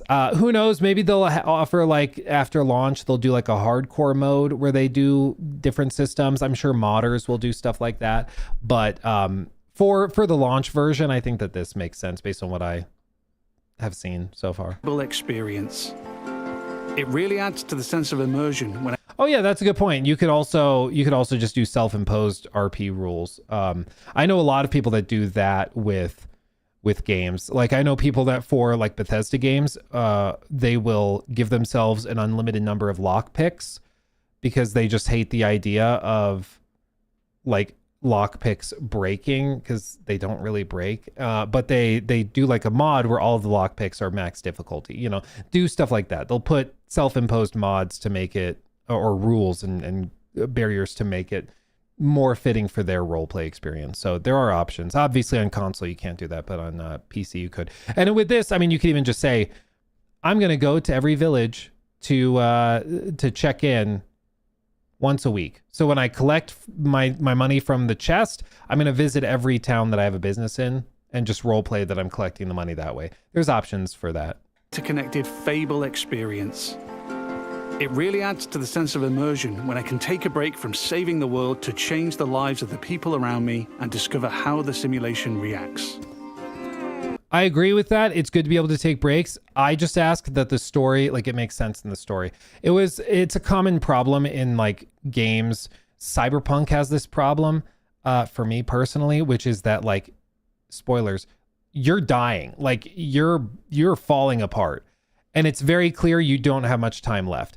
And so if you're role playing super seriously as V, chances are you're going to play through the game and you're just going to sprint from one objective to the next, to the next, to the next, trying to save your own life, basically. You're not going to spend a lot of time doing side quests and exploring. You have to kind of pause mentally your immersion in the main story and how quickly V is deteriorating to go and do side activities. Same thing like Fallout 4. Your child's been kidnapped. Oh my God, I need to save him. You're not going to do a lot of like, okay, a settlement needs my help and I'm going to build this and I'm going to organize, I'm going to put this couch here. Your son's missing, you know? So for me, I always ask that just the story, it makes sense in the story while we're doing it. And it's not just like, the world's ending. Hold on, let's take a moment and garden for a little bit. You know, I just ask that it makes sense. I could play this part of the game forever, and I'd never run out of systemic toys to tinker with. There's a couple of jobs to take on across Albion, but today I fancy a try at blacksmithing. It's as simple as walking up to the anvil to start a shift. No prior experience required. Okay.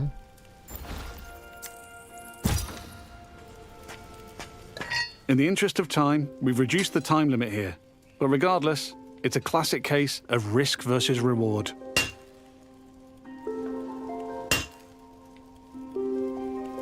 I'm constantly having to balance speed versus precision, while trying to earn as much as I can.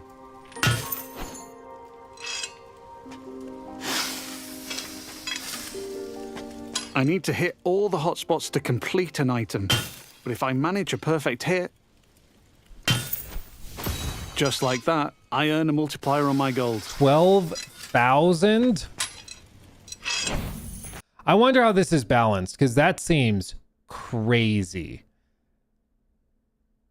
Like the house was what? I think the house was 36,000. The business was 99,000. So maybe they do want you to just be able to buy like a house and a business or two in every single village. But again, it could also just be that it's been scaled in a way for the demo that you make money way faster. I don't know. Years _the joint donated $20 through Super Chat. What happened to the black t-shirt?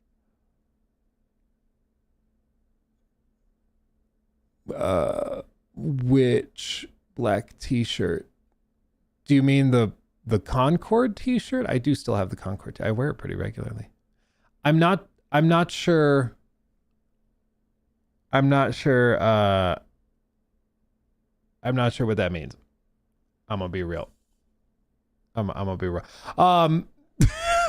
Whatever. Thank you for the 20.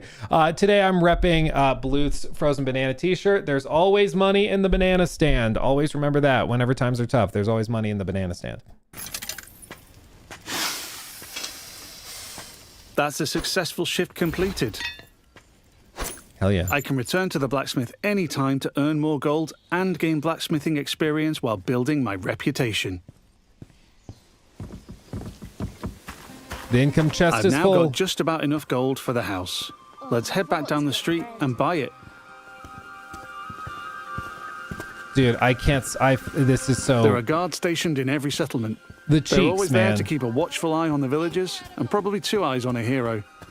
If I get caught committing crimes, I'll find myself in trouble with the law. And that will change what people think of me.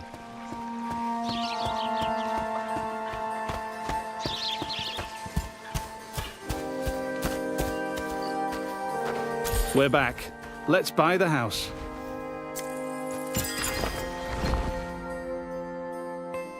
Now I'm the owner, I can hike up the rent or even make it free if I'm feeling charitable. I can manage my tenants too. I can let them stay and keep collecting the rental income, but I want to move in myself. Yeah, Kieran doesn't like me anyways. Time to kick him out. Which gives me the choice to just chuck them out on the street or be nice and give them a bit of gold to leave. And if I chuck them out, that would cause me to be known as heartless. And I'm trying to be nice right now in case I ruin things with Megan. As always, the only reason to be nice is for a girl. That's the only way. Carson, thank you for the 10. I'm struggling getting KCD. Is combat easier in the second game? First game made me drop it. Yeah, it's like way more streamlined in the second game. Way more. Yeah, absolutely. If you're really struggling with the first game, you can start at the second one, do a story recap. Yeah, but combat is significantly overhauled in the second. And now I'm free to move in.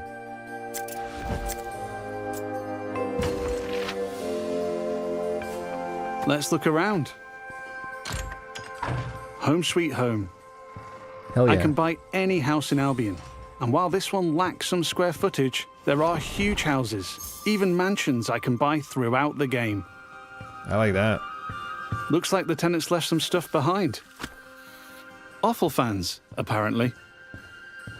Wherever I live, I have access to my income chest and wardrobe, so I can collect all my gold and change my appearance whenever I like.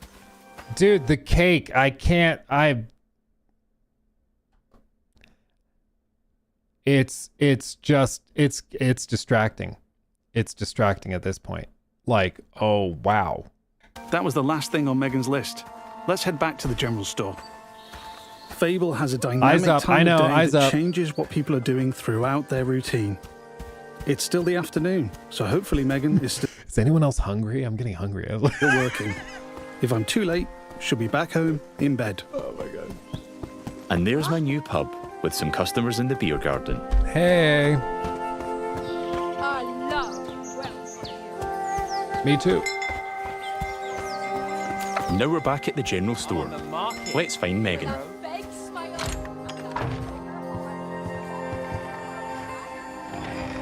Hey, babe. Just the person I wanted to see. Still interested? I've ticked off all Megan's dating goals, so now my chances of romance are much improved. Let's ask her on a date again. Let's see it. How about a date? A date?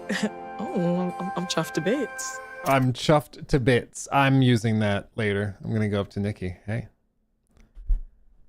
I'm chuffed to bits.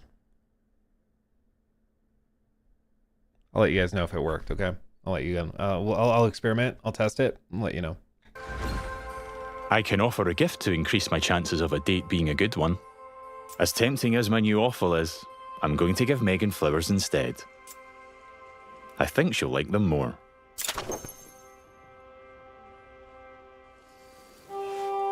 Here we are on a date at the Silver Trough. Hope I'm getting free drinks. So you can fail a date too. Looks like it went well. That was quite the date, hero. Loved it. Well, time to have some kids. Hey, you. Oh, hero. Yeah, that date was just brill. Brill. Honest question, do British Megan people found me say quite that? charming. Brill. I'd like to make things official, so I'll ask her to be in a relationship with me. So what do you say? Ready for something more? And what a lovely couple we'll make. Whatever comes next, I'm with you. It's official. That's not the end, though. I could build this relationship a lot more. See, move We in. could get married, which comes with its own set of goals. We could move into my house and start a family. And I can even hire her for one of my businesses. Things could go the other way, too. I could break up with Megan, or divorce her in future. Or I might make choices that make her divorce me. There's lots of ways That was going to be my question. Can you, like, say you lose all your money, like everyone starts hating you, or people think you're poor. Does that then make her not like you because she's like a gold digger? Maybe. Oh. I could change her life, and she'll remember. But we've seen enough romance for now. Bye, Megan. I have to go. But you're welcome to watch me leave. You have a Dude, lovely... with that freaking loaded out keister, I think she's going to have a hard time not. time, sweetheart. Jesus Christ. Before we go, I've only really demonstrated what it's like being an upstanding citizen in Silverbrook. Lou's Our going to game be is eating one good. full of contrast, though, Modest. Yeah, I like it. where I decide the kind of hero I want to be. So let's briefly explore what it's like if I'm not so nice. Hi, Susan. Nose to the grindstone. Love to see it. Lovely to see you, boss. Sorry, Susan. You're fired. I'm married. Yeah. Get away from me. You're fired. Sorry. You're Sorry. gonna regret that, swine. She's not happy about that, and she thinks I'm being heartless. But because in Fable morality is subjective and varies from person to person, not everybody will have a problem with that. There might even be someone who fancies me because I'm heartless. Villagers also react to my physical actions. If I start firing arrows around the place, they'll start to perceive me as reckless.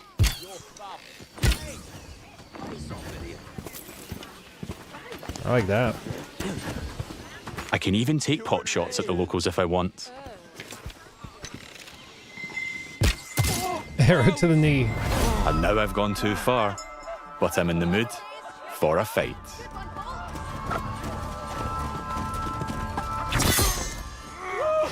Oh, that was weird. In Fable, you can express yourself with your own combat style, combining strength, skill, and will in style-weaving combat. You choose the weapons, skills, and abilities you want to use and blend them seamlessly together.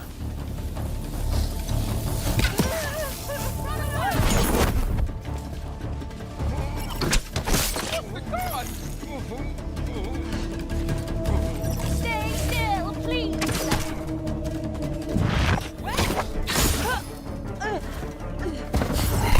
Do I kill them all?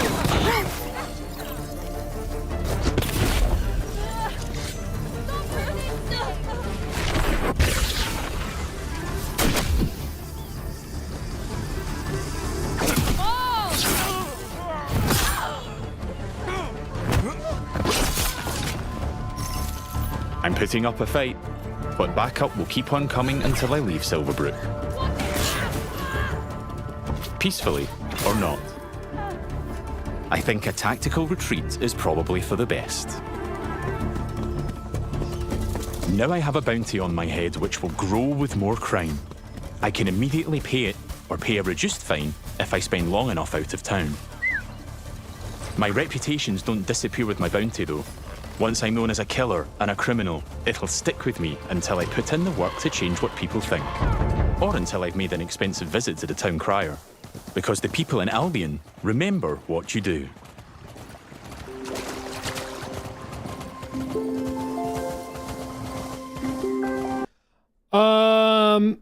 Yeah, combat was clunky. Combat was really clunky. Some of the camera snaps for the finishers, just it looked very like it didn't look like it had much weight or punch to the hits. Yeah, combat looked clunky for sure. Over the past 25 minutes or so, I've bought a pub and a house, been a landlord, and changed a beggar's life.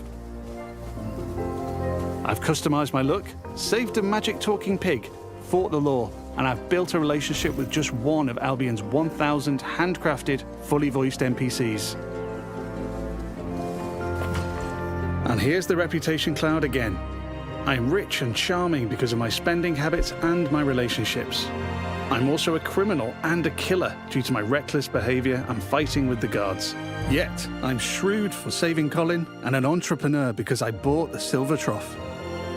I've built a complex, rich identity in Silverbrook, which the people there will react to through their own moral view. I'm not simply good or evil. I'm so much more than that. There are many more settlements across Albion to explore. My identity is mine to create in each one, and everyone will have their own perspective on what I do as I build an extraordinary life. Thanks for watching, and stay tuned for more in-depth Fable information as we move closer to our launch. Oh yeah. So overall impressions, I'd say, are very positive from me. Like, a lot of the systemic stuff is really cool. Big thing, I think it's for everybody. The biggest takeaway is just that the combat looks clunky. Enemy AI, like that camera movement was weird. Enemy AI seems just strange. Like, you see they're just kind of standing around. Okay, like aggression is off. I don't know. It's just the combat seems clunky. It seems like it needs some tightening up. Individual moves and individual things look cool, like that magic effect, that slam attack. Those things look cool, like they have in previous trailers where they can cut that like one individual spot. But it's when you see stuff like this where, like, why is this guy just standing there? Like, he just stood there waiting for you. And I know some people are going to be like, well, it's maybe just done for the demo to make it easier for them to get through and demonstrate stuff. Okay, but you can't do that with like every element of the game and just like hand wave it away. Like, why are they just standing there? See what I mean? Like, you just killed a lot of people and they're just standing there. So maybe it is for the demo, they crank the aggression way down. But it looks weird. I think they need to change that. But I mean, they also have what at this point? It's June. The game launches in February. They have like 8 months or whatever to tweak stuff. And so I wouldn't be surprised if this is one of their main pain points. I think it's also probably why they haven't shown like a lot of extended combat, probably because it's still kind of clunky. So hopefully they're aware. But overall, I think the hard stuff, which is like the sim stuff, that seems to be done very well. The world design, graphics, the presentation, all of that is beautiful. But I just think that enemy AI and then the combat just needs some tweaking to improve it. Overall, though, I'm very bullish on this. I'm a fan. I like what I'm seeing. I'm the kind of player though that I really dig the idea of like gray morality, of reputations that are dynamic and change based on your actions and behavior. I love the idea of going to one village and being just a mass murdering psychopath and like super evil crime lord, buying up everything, cranking all the rents out the ass, and then the next village over, I'm very Very nice, very kind. Like, I'm excited to experiment with that stuff. I just hope that, again, they can continue tweaking and ironing out some of the rough edges. But overall, I'm into it. Lip sync also. Lip sync would be a plus. Primary thing and priority, I think, should go to the combat, obviously, and enemy AI, and then lip sync underneath that. I think combat probably is more important. But overall, pretty positive. So what do you guys think? How are you guys feeling? Let me read the chat and see where you guys are at with it. Focusing on combat is for souls, not for this type of RPG. Well, like I said, I don't think the combat is like the end all be all for a game like this. It's much more about, I think, the systemic stuff, the role playing, the writing, those types of things. But if we can have good combat, we would still obviously prefer good combat than mediocre combat. So if we're going to offer points where we'd like to see improvement, that would definitely be it. C-Cat says he rates it, or they rate it, a cake out of 10. That's a lot. That's a lot. Jesus. Looks promising. Looks awesome. Too early to give a score. I think it's probably good, but it's hard to get a feel for it with this kind of demo. Sure. I get that. Glad it's been delayed till early next year. Definitely needs some work, but looks decent. Well, and this is why I'm always glad when they do extended gameplay looks like this. And it's why, like for New Game Plus, we were encouraging people to do this as well. Because you may think that something looks good to go because you've been building it and working on it for years. And then you release it to the public and they just immediately are like, no, I'd change that. Nah, tweak that. Like, you just don't know what you don't know. So I'm glad that they are sharing this with still 8 months left on the runway, because it means that for the next 8 months, they're not just bug fixing and polishing, but they can also do tweaks to things like enemy AI, like the combat, and put that effort in. And I think they will. I mean, obviously, I think that Microsoft is aware that this could be a really big one for them. I think they were surprised, honestly, with how positive the initial reactions were at the reveal earlier this year. I think it was at the Developer Direct. I think they were genuinely surprised at how much people liked what they saw. And I've told you guys, it's anecdotal, so, take it or leave it. But I've told you guys how people that I know that are not like big hardcore gamers were aware of Fable because they started getting clips going viral and showing up in their feed, and like it makes a difference. Like this is actually one of those games I think that could pierce that mainstream veil and start to appeal to like some of those Hogwarts Legacy players, for example. I think that this very well could do it. A lot of the there's a lot of more casual gamers that love RPGs like Dragon Age. A lot of those people they're not super active in the industry right now. They might have a console or a PC, but like they're not playing a ton of stuff. This very well could appeal to them as well. So I think that they have a solid foundation, and I think that they know that they could have a big game on their hands. They just got to nail the execution. And it seems like a lot of it they've done really, really well with. But I don't think it's a mistake that they wait to show combat till the very, very end, because it's definitely the weakest point of what they have here. And I hope that they can continue tweaking it and improving it. It just, when I see like enemies just standing there for like 10 seconds, like watch this. 1, 2, 3, 4, 5, 6, 7, 8, 9, 10. Like, why was he just standing there? Like there's just weird things like that could be improved. So we'll see. They're working on it. I just hope that they can continue improving it. But this is why feedback is important. We put the feedback out there so they hear it. They hopefully listen and make improvements and changes. Just tapping them on the head and being like, that looks great, sweetie, it only goes so far, because they won't make improvements if they don't know they need to do it.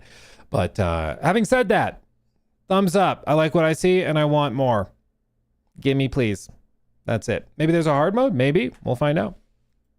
Okay. There we go. That is Fable. Also, have you guys seen probably the best part of the Nintendo Direct that happened?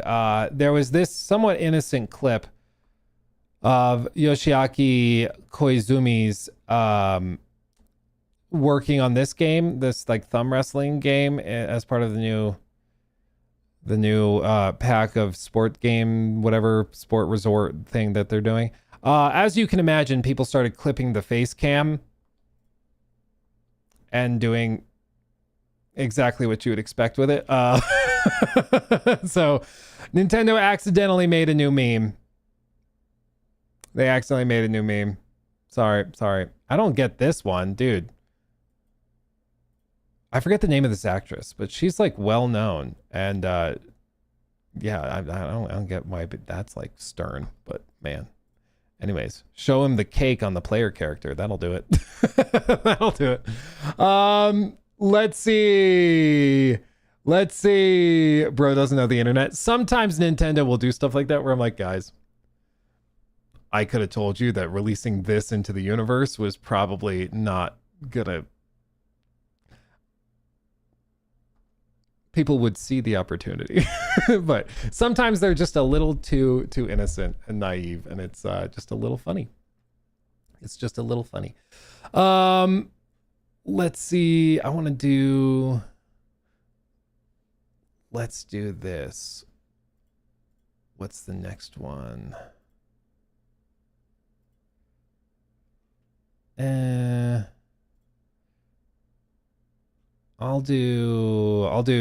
circle to that in a second. A bunch of you guys have been asking me my theories as to 1666 Amsterdam, and I do want to talk about it because it does seem shockingly similar to Ubisoft project that is in the works. So we'll talk about that in just a second. Let me get through a few more super chats real quick just to say thank you. Sierra, thank you for that one. Luke, are you aware of what's going on with Destiny 2? People are, I did read that one. Thank you for that one. Jesse, thank you for the 5. Do you think leasing will help the industry in the long run, or do you think it's beneficial to gamers to own their own console? I would always recommend own your hardware, but there are people who cannot afford a $900 gaming console, which next gen probably is. So is it better for the industry for there to be more people with consoles playing games, buying games? Yes. But I also don't like the idea that the only way people can afford consoles is by leasing them or financing them out the ass. So it's just kind of like a rough situation, which is why Asha described it as a crisis. It just sucks, but there's not really an easy solution for it. Wallet, thank you for the super chat. I pay for EA Pro because most of the games I play are on the EA app, Star Wars, FIFA, F1, and some others. Can't imagine paying full price for all. Well, eventually you will, when you consider all of the monthly payments that have stacked up. And that's how they get you. That's how they get you. Patrice, thank you for the 5. Hi, Luke. Were you able to play Stellar Blade Rain demo at SGF? No, I was not. We were pretty stacked, but there were... I also didn't get to try Control. We ran out of time to try Control, which is a bummer.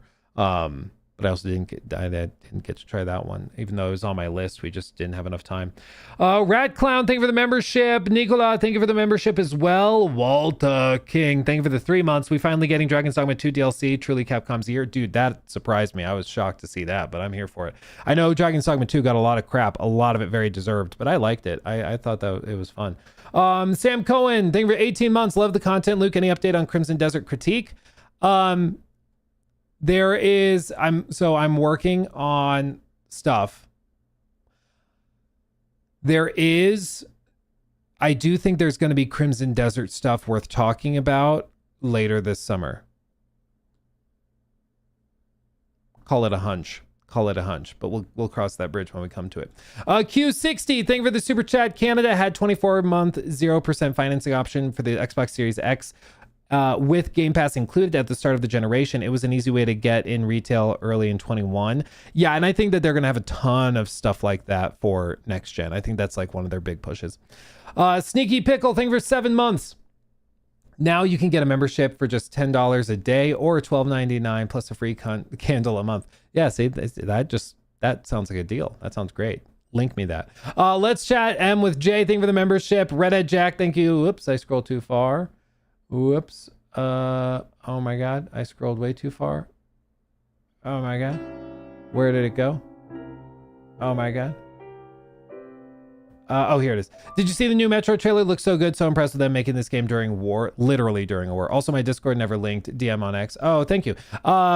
And yeah, dude, Metro always looks crazy. And the fact that they literally are making it in the middle of a war is insane. Yidis Deletus, thing for 11 months. Tomorrow's the 8th anniversary of the Elder Scrolls 6 reveal trailer. Wow, where game, Todd? Dude, that is crazy. I actually do have a video somebody sent me. I should show you that.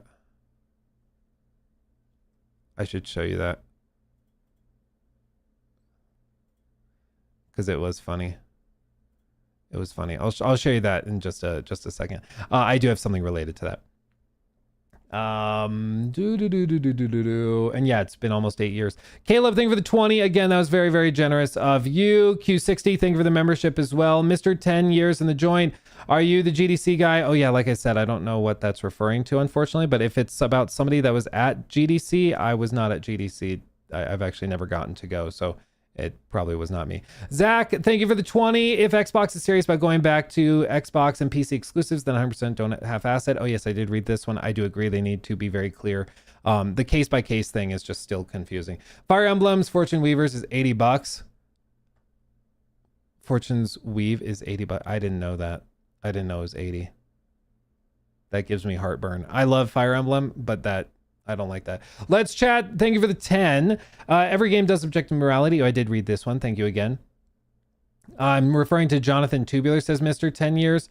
I feel bad. I don't know who that is. So, oh, wait, no, Totally Tubular Jonathan. Oh, Totally Tubular Jonathan. I see. I'm tracking Mr. 10. Okay, I'm tracking. It took me a second. I thought you were talking about GDC, like the Game Developer Conference. I think you're referring to SGF, Summer Games Fest, where, yes, I did meet Jonathan from Totally Tubular Jonathan. Yes, I am tracking. Yes. He asked me to also film his intro for him, so I filmed his intro with him while we were there. Yes, I am tracking. That is me in the intro saying it. Yes, that is me. I'm sorry it took me so long to track, but I was hung up on GDC. I was like, I've never been to GDC, so I'm not sure what you're referring to. You meant SGF. I see. Yes. Jonathan, lovely. Former Insomniac developer, which is crazy. Very, very nice. Super passionate. Really, really awesome. Yeah. It was a pleasure. Pleasure to meet and talk. Junli, I need glasses, dude. I need my better glasses. Thank you for 13 months. Truthfully, they should go the other way. I'm looking for Starfield facial quality. That was peak. And band. No, Tazmiser, thank you for 12 months, a full year. Ooh, baby. Fable is being developed one town away from me in Leamington, Spa, UK. The urge to walk in and see how far I get is so strong. Dude, I'd be tempted. That sounds awesome. Yeah, I mean, they know what they're doing. They've had a great year so far. Real serious thing for that one. I read that one earlier. Thank you again. How about No says with a 5. I'm looking to start buying stock. Any advice or tips? What platforms do you recommend getting started? PS, been watching for a while. Love your content. Thank you, my friend. As for advice for stocks, my biggest advice would be keep it boring. I know that's surprising, but the best way, Fidelity does like annually, they do a reveal of their top investors for the year. Almost every year, 7 or 8 of the 10 top traders are dead.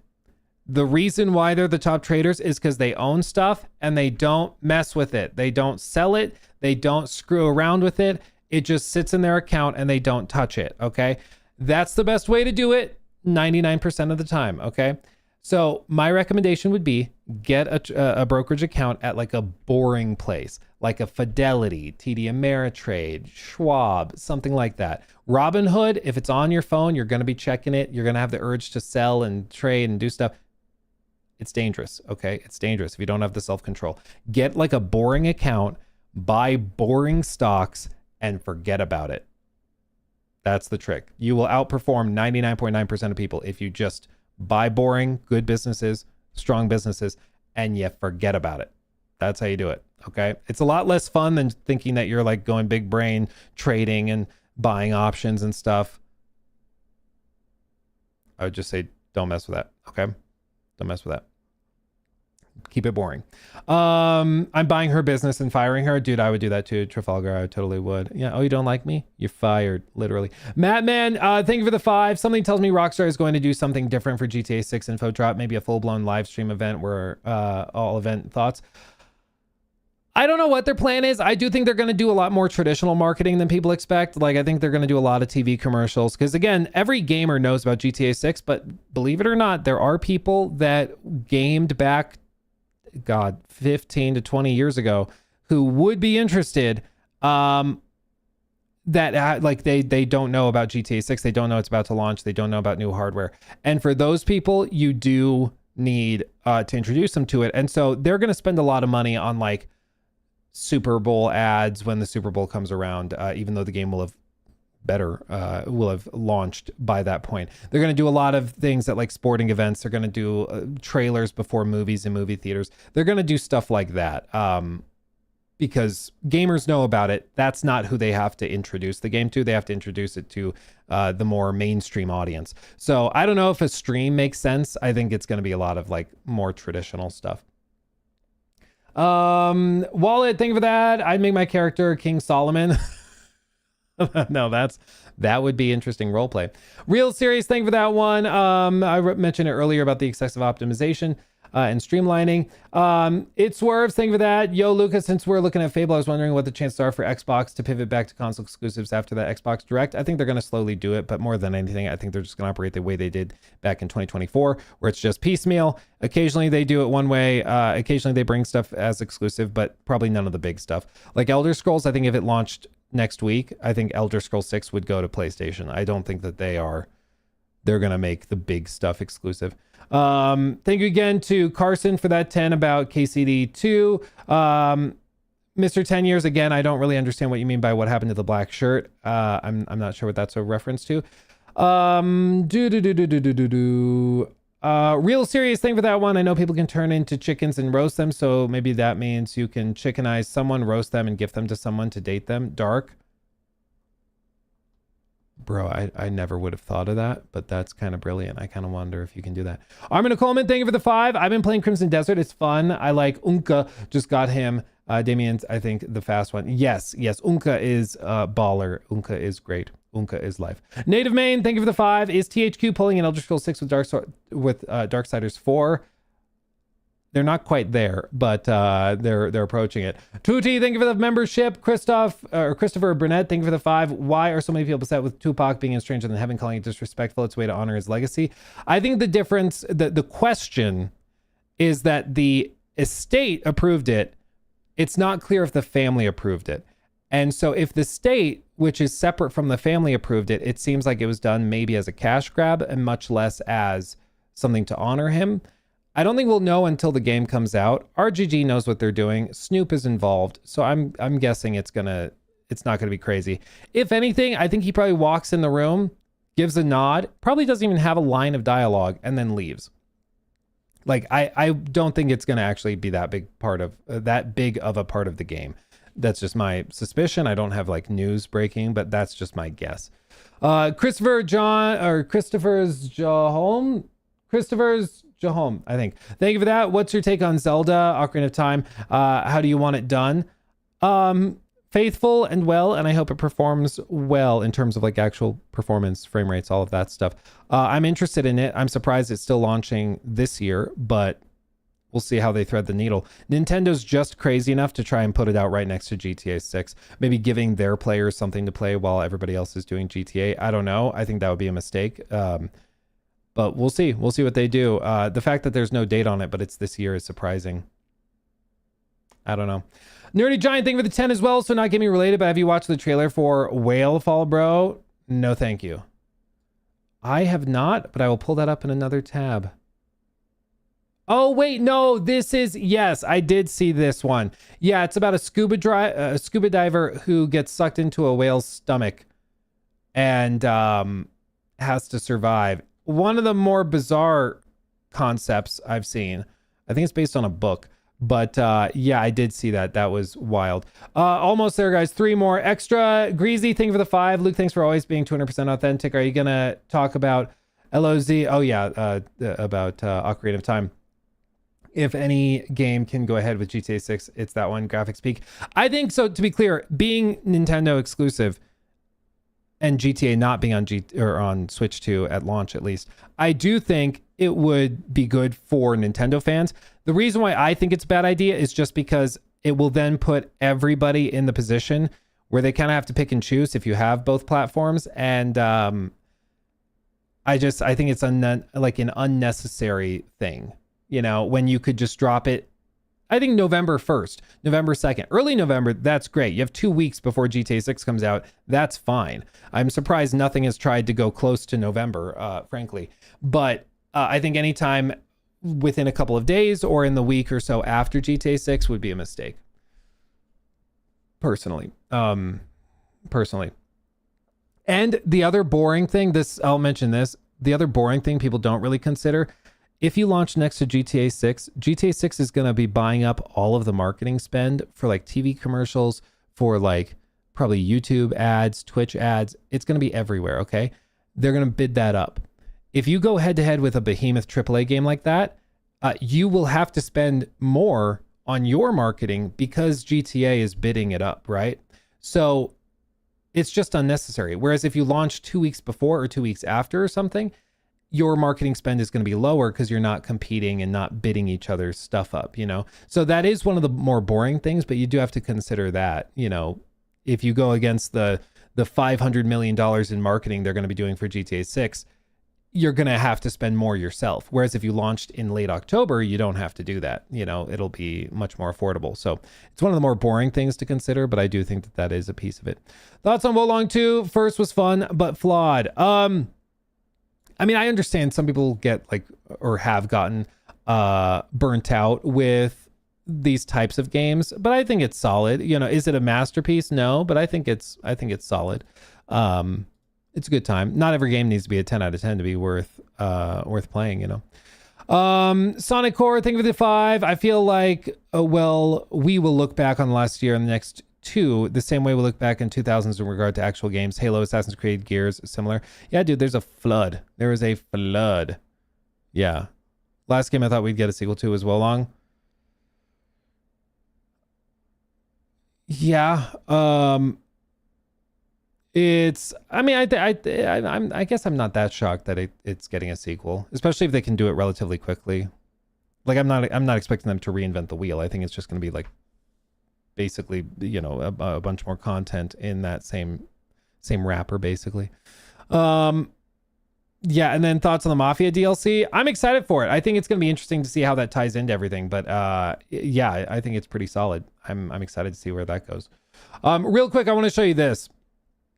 Because I got, one of you guys mentioned, and I just got a text from my buddy Corey. He said, happy 8th anniversary of the reveal of Elder Scrolls 6.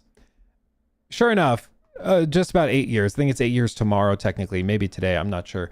But 8 years since the reveal of Elder Scrolls 6, which is crazy. And funnily enough, yesterday I got an email from somebody named Horse Armor to our business account that just simply said, God Howard, urgent. And he said, gotcha. Just wanted to shoot my shot. Here's a video I made called Everything That Has Happened Since Skyrim Came Out. Hope you watch it. And I pulled it up. Let's watch it. Let's see everything that's happened since Skyrim. Shout out to Horse Armor for putting this together. Let's see what this is. This is a list of everything I can think of without going crazy that has happened either in gaming, in the world, or in my own life since Skyrim came out November 11th, 2011. Enjoy. Harambe died. We've had 4 U.S. presidential terms. We've had 3 different presidents. Multiple generations of iPhones have come and gone. TikTok didn't exist. Instagram was brand new. Disney bought Marvel, Disney bought Star Wars, the entire MCU basically happened, and the entire Infinity Saga pretty much happened. We went through the COVID pandemic. Remote work became normal. AI went from science fiction to everyday life. Streaming has killed most video rental stores. Vine was created and died. Vine stars became movie stars. Multiple social media platforms has risen and fallen. Bitcoin went from internet nerd money to a household name. Electric cars became mainstream. Every dark... Dude, what a picture. Souls game has released, pretty much. The entire Souls genre exploded. Red Dead Redemption 2 came out. GTA 5 came out. GTA 5 got 3 console generations of releases. The Nintendo Switch came out. The Wii U died. The PS4 launched. The PS5 launched. The Xbox One launched. The Xbox Series X launched. The Xbox Series S launched. Fortnite became a thing. Fortnite stopped being a thing. Fortnite became a thing again. Minecraft became the best-selling game ever. Bethesda released Fallout 4, Fallout 76, Starfield, and Skyrim got re-released about 18 times, I'm pretty sure at this point. I think it's 20 then. I think it's 20 now. In my own life, I've visited 9 states. I've worked 9 jobs. I've had 6 phones, 3 Galaxies and 3 iPhones. I've attended 1 wedding. I've owned 2 cars. I've gotten 4 wisdom teeth removed. I've moved my place of residency 3 times. I have owned 1 cat, 2 additional cats by proxy. I've gotten a speeding ticket. I've been dumped. I've probably gotten 24 haircuts. I've attended 6 concerts. I've attended 15 family Christmas parties. I've created about 15 YouTube channels. I have taken 6 flights, I think, total. I've quit 8 jobs. I have slept on 3 different mattresses. I have gotten lost in the Rocky Mountains of Colorado, and I thought I was going to die. I've owned 3 consoles. I've actually owned more than that. I've owned 2 PS3s, 3 PS4s, and an Xbox Series S. I've celebrated 15 birthdays. My Steam library went from 0 games to around 400 something. I've owned 4 pairs of glasses. I've tried committing to the gym 3 times, and I've only recently been successful with going to the gym regularly. Good for I you. failed out of college once, and I almost failed out twice. I've taken 4 road trips. I have created about 30 email addresses. I've purchased 4 swords. I've read 4 books. I've probably shit myself about 10 times. I've thrown up on myself Respect while it. driving. I've watched Breaking Bad all the way through 5 times. I've gotten into 2 car wrecks. I've gotten attached to 7 pairs of shoes. I now own 6 guitars and a banjo. I drank alcohol for the first time, among various other substances. I gained a crippling nicotine addiction. I've dropped out of school twice and eventually finished my degree. I got Microsoft certified. I've gotten 2 promotions, gotten 3 different license plates, renewed my license, I think 3 times, added probably 50 skills to my resume. I've been able to grow a beard and a nice mustache. I lost my virginity, blew out candles on 15 different cakes, mostly ice cream cakes, shaved my ass once as a joke, and I regretted it for weeks. As a joke. I got a whole ass nephew now who's almost 4 years old. I watched E3 disappear. I watched many YouTube groups disband. I added over 800 songs to my liked playlist on Spotify. I have quit streaming in YouTube probably 15 times. I graduated high school. I lost a grandparent. I've owned about 8 different TVs. I went to school for game development at 1.3 years ago and dropped out after a month. It caused me to owe approximately $3,000 for absolutely nothing in return. I've made a couple games in Unreal Engine. They're very basic, but, you know, they're still games. I've opened up about 8 knives in Counter-Strike Global Offensive. I've started 10 Minecraft realms at least. I've probably started over 100 Skyrim characters and definitely over 200 Oblivion characters. I beat Fallout 3, Fallout New Vegas, Fallout 4, Oblivion Remaster, and Skyrim many times over. I've put in roughly 16,000 hours into gaming, ranging from PlayStation 3 to PS4 and now PC. 3,000 of those hours were spent playing one single character on Overwatch, Hanzo. I have bought 3 webcams, 2 Blue Yetis, 6 different keyboards, 8 different mice, 8 different mice. I've owned 4 PCs, 2 of which I've built myself. I built another PC for my brother. I've owned 8 monitors. I currently have 3 monitors. I've watched My Hero Academia, Sword Art Online, Miss Kobayashi's Dragon Maid, Death Note, The Devil's a Part-Timer, Attack on Titan, and probably a few other anime, I'm sure. I've seen Interstellar around 40 times. I've been to the movie theater probably 300 times. I played sports like hockey, lacrosse, and I've prayed for 15 years for a new Elder Scrolls game. That is about everything I can list without absolutely losing my mind or making repeats. If there was repeats in there, I'm sorry. Look, down in the comments, I'm not going to stretch the video out. That's all I wanted to talk about. In the comments, let me know. What's some like I was just thinking about this the other day, you know, like what's some stuff that's happened in our lifetime? What's some stuff what's some stuff that's happened while I've been alive or has happened to me since we got Skyrim? Just to put it into perspective. Yeah, I mean, for me, first of all, I like the video concept, Horse Armor. This is very funny and good. Go show Horse Armor some love, okay? Go send Horse Armor some love. I'll share the link to the video in the chats so you guys can go show him some love. I will say in this time since 2011, I stopped being homeschooled. Yes, I was homeschooled when Skyrim came out. I like did high school, graduated high school, went to community college, went to college. I've worked in retail. I worked the big boy job at a bank. I worked big boy job in real estate. I met my wife. We got married. We've had 2 kids.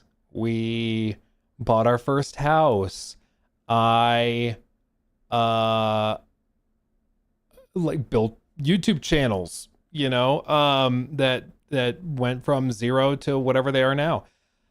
Yeah, the big thing happened in 2020. Exactly. Like it's I got a finance degree. Thank you, Melissa. And I mean, for me, it's like the jarring thing, like when you just think back to 2011 specifically, like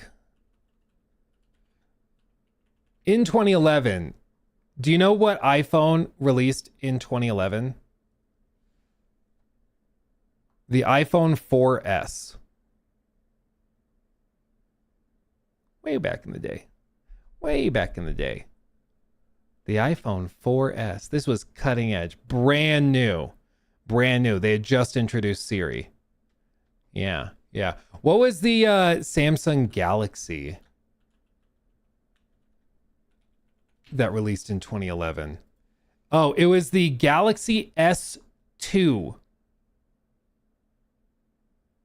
What a throwback. What a throwback, man. How crazy is that? How crazy is that? It's other like notable things that happened in 2011. Like oh yeah, Osama bin Laden was gotten. That's right. That's right. Oh, real quick, guys, I have to take a phone call. It's the dog groomer. So let me just pick this up real quick. I'll be right back. I'll just go on BRB and start a song.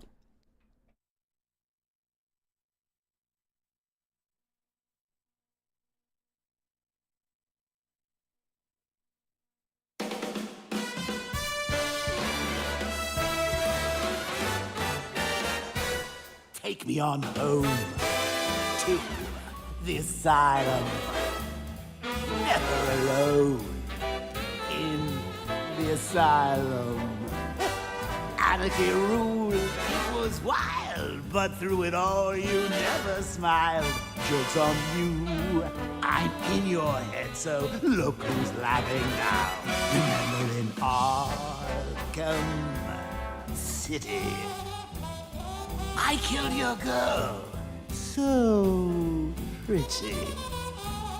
That was the night you let me die. But when I looked you in the eye... Okay, I'm back. We're good. We're good. Oh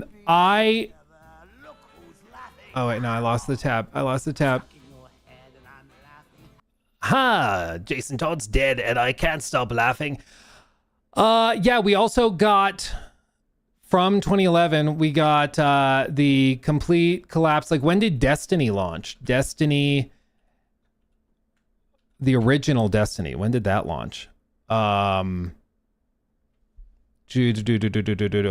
2014? Yeah, 2014. All of Destiny lived and died in the time that Skyrim dropped. Like that's crazy, but that is how long we're talking. And bear in mind, it's still probably a couple of years out. I don't think we get it till 2028. And so by then, you know, even more time will have passed. I think we will have been through 2011. We will have been. We will be looking at getting like another president in the U.S. by the time by the time it's launching. It's absolutely wild. But just like, this is why I brought up the timescales and why this is such a big deal and why you should verbalize it and you should be upset about it. Because the only way they make a difference and change it is if people like verbalize it and are upset about it. If Elder Scrolls 6 launches in 20, let's say 28, that will have been 5 years of development time, right? That means that if we assume another 5 years, Fallout 5 doesn't drop until 2033.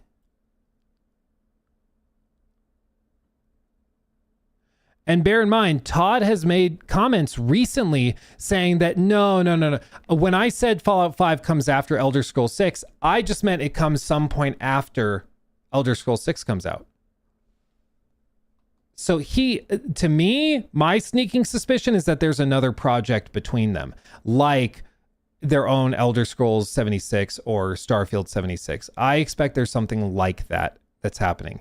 So if we say that there's like a live service spinoff that launches and that's coming in like 2030, that means Fallout 5 probably doesn't come until 2035.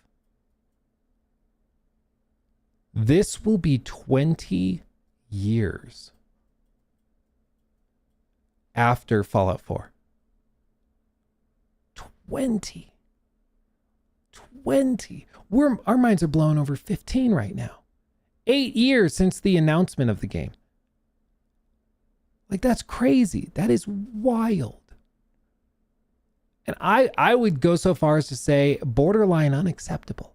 Especially because in this time, let me put this in perspective, okay? Do you know what CDPR's goal is? CDPR's goal is in this same time frame, they want to launch probably The Witcher 4, and then a year or two later, The Witcher 5, and then The Witcher 6, all probably by 2031. There's some people that, like, they do have some verbiage they put out to investors that would suggest they'll come out even faster than that. I would personally expect delays and shifts. But even if we say that in the span of like 3 to 4 years, they pump out 3 Witcher games, that is crazy. I really ask, how does Capcom do it banger after banger in a short period of time? Well, for one, Capcom's making shorter games. That helps. They're making smaller, tighter games. They're not making open world sandboxes. So there is that. But the other piece is that they are using an engine that has been massively overhauled multiple times to specialize in the types of games they're making today. But it seems like for Bethesda specifically, there is some sort of structural issue where they cannot work quickly, which is insane, but does seem to be the case. So there's that. Let me I'll close all these tabs. Okay. I just accidentally closed another one. Okay. So anyway, yeah, the time scales, if you think about it too much, it'll make you really, really sad. But that's why you got to verbalize it. Because if we verbalize it and it's very, very clear that we don't like it, we're upset by it, blah, blah, blah, blah, blah, then maybe improvements are made, changes are made, and they get, a fire under them to like crank it and make it happen. But yeah, it's just stupid that that we're in this spot where it's like, yeah, this game probably 18 years between releases, and then the next franchise, Fallout, probably 20 years between releases. I think that's unacceptable. But as Todd has said, Todd has said multiple times that there's nothing wrong in his view with missing something. So I think it's part of the strategy that you give so much time between that when you finally come back around to it, it's such a big moment that people get super excited and hyped up on it and buy it. Yeah, at the end of it, just buy it. Okay. I'm gonna call him in. I can't wait for Assassin's Creed Black Flag Resynced. I get it in 28 days so you can explore without doing the story and just free roam. Yeah, I'm excited for Black Flag Resynced as well. It's also, yeah, we're less than a month away from it. Hell yeah. Hell yeah. My Hero Academia is actually a really good anime. Just started. The fandom is unique, and it's a weirdly good show, though. Oh, good to hear it. I've heard lots of people talk about it. Okay. 4 weeks, mateys. You're damn right. Big ol' 40 months, says Joaquin. Good to see you, my friend. That is absolutely crazy. 40 months. My goodness. That's wild. Curious when we getting another free run podcast. Been missing that lately. Me too. We like really got swamped with a lot of travel in the last like 2 months. Both of us. It's been a bit of a whirlwind. So it's about figuring out what that schedule looks like, what makes sense. But yeah, love Jorah to death. And we got the chance to talk in Singapore as well. Yeah, we want to figure it out too. It's just tricky, man. Like, you got two people that travel a lot for work and are in very different time zones. It can be kind of tricky to line up. Real quick, I want to touch on this. Those of you asking for Fable, we did talk about Fable just earlier in the stream, so you can rewind the VOD and see that. But I do want to touch on this real quick because I thought this was just interesting. New mini segment thing. So one of the most surprising games that was revealed at SGF that I haven't talked about yet that I want to was 1666 Amsterdam. If you don't recall which one this is that game coming from the original creator of Assassin's Creed. Okay, he revealed it, and it's set, as you would expect, in 1666 in Amsterdam, and you play as someone who appears to be a bit of a witch, possibly. Seemingly. And you go around this medieval city fighting some very large group of powerful, organized people. You use magic. You start to magically possess things like cats. Does this start to ring a bell? What's amazing about this is that this concept almost exactly matches the original pitch for AC Hexa, where the leaks were suggesting that this was going to be a game set, of course, in medieval Germany during the witch trials, and that you would be playing a female protagonist where she has magic and she's a witch and she's able to even possess a cat, warping into the cat to just like distract guards and then stealth away. Now, we don't know exactly what the AC Hexa will look like when all is said and done, because it does seem to be undergoing major changes. When they dropped a demo real quick, which is, I'm going to play the MK Ice and Fire snippet of gameplay from the demo that they dropped. But when they revealed this, that Jean Guidon was coming back to Ubisoft and was basically now in charge of the franchise, he apparently overhauled a lot of stuff. And according to leaks like a handful of weeks ago, I believe from Insider Gaming, he said that a lot of the like magic and stuff has been overhauled and even cut out of the game. So like Insider Gaming, Hexa magic.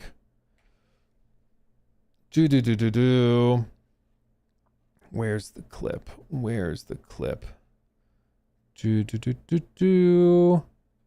Yeah, so some reporting said that they took 50 developers off of the game, and they also did a bunch of reorganizing.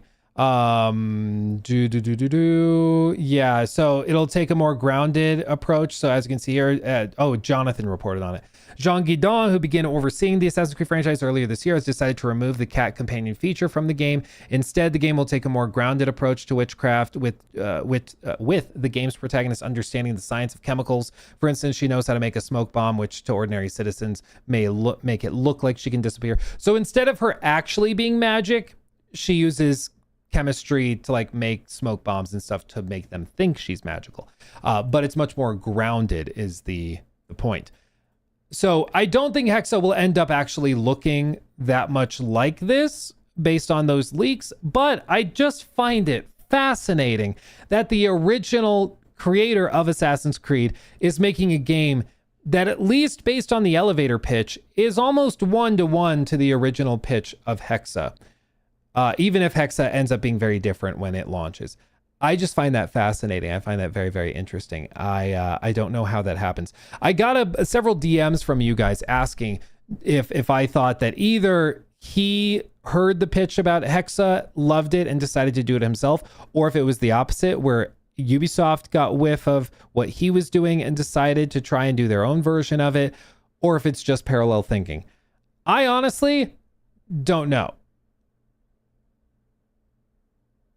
I don't know. This guy pitched it to Ubi and was laid off. I don't know. I don't know. What I do know is that the games will probably end up being very different when they launch, based on what it seems is happening behind the scenes. Because long story short, just to give you like the breakdown, the previous guy that was in charge of Assassin's Creed, we've talked about him a lot, was a guy named Marc-Alexis Cotier. This guy, you probably recognize him from a bunch of videos and promotional stuff. He was from Quebec. His general approach was like AC Shadows and AC Odyssey. Those are the games that like he was behind. He loved like the magic stuff, the fantasy stuff. Didn't really care that much about the whole assassin thing, the Templar thing. They were more in the way, which is why in like AC Shadows, Nawe says Assassin's Creed like one time, you know, or the Brotherhood one time. Like his approach was the whole like push of Odyssey into Shadows. That's kind of his vision for Assassin's Creed.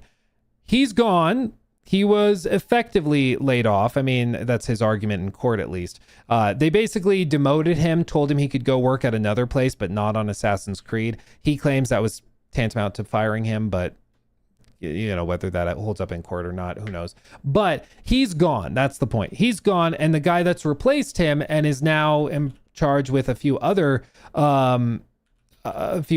guys is Jean Guidon. Jean Guidon is like the original creative director on Black Flag. He worked on AC Origins.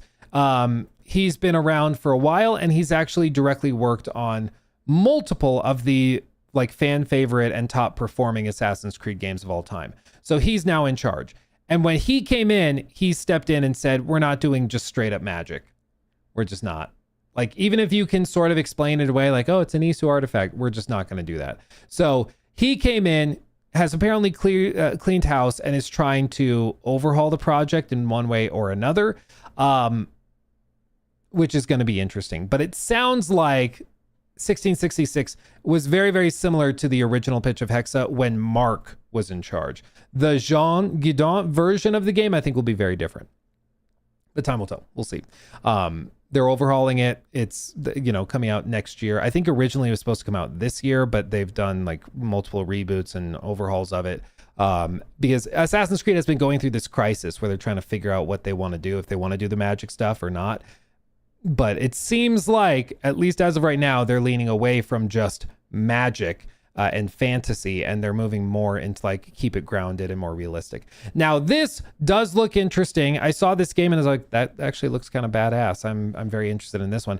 Funnily enough, 1666 Amsterdam was actually one of the most wishlisted games of this past week. So in terms of like interest, it skyrocketed and people were super, super intrigued by it. So it's going to be interesting to see how it fares. But you can see, like, in the demo that they released publicly, you can try it yourself. There's not a whole lot of gameplay in it. It's pretty anemic and small, but you can see it melds like modern day stuff into the fantasy stuff. You can definitely see a lot of that like Assassin's Creed DNA still in it, which is just interesting. But it is very early, and it seems like it's still a long ways off before we actually see the full game.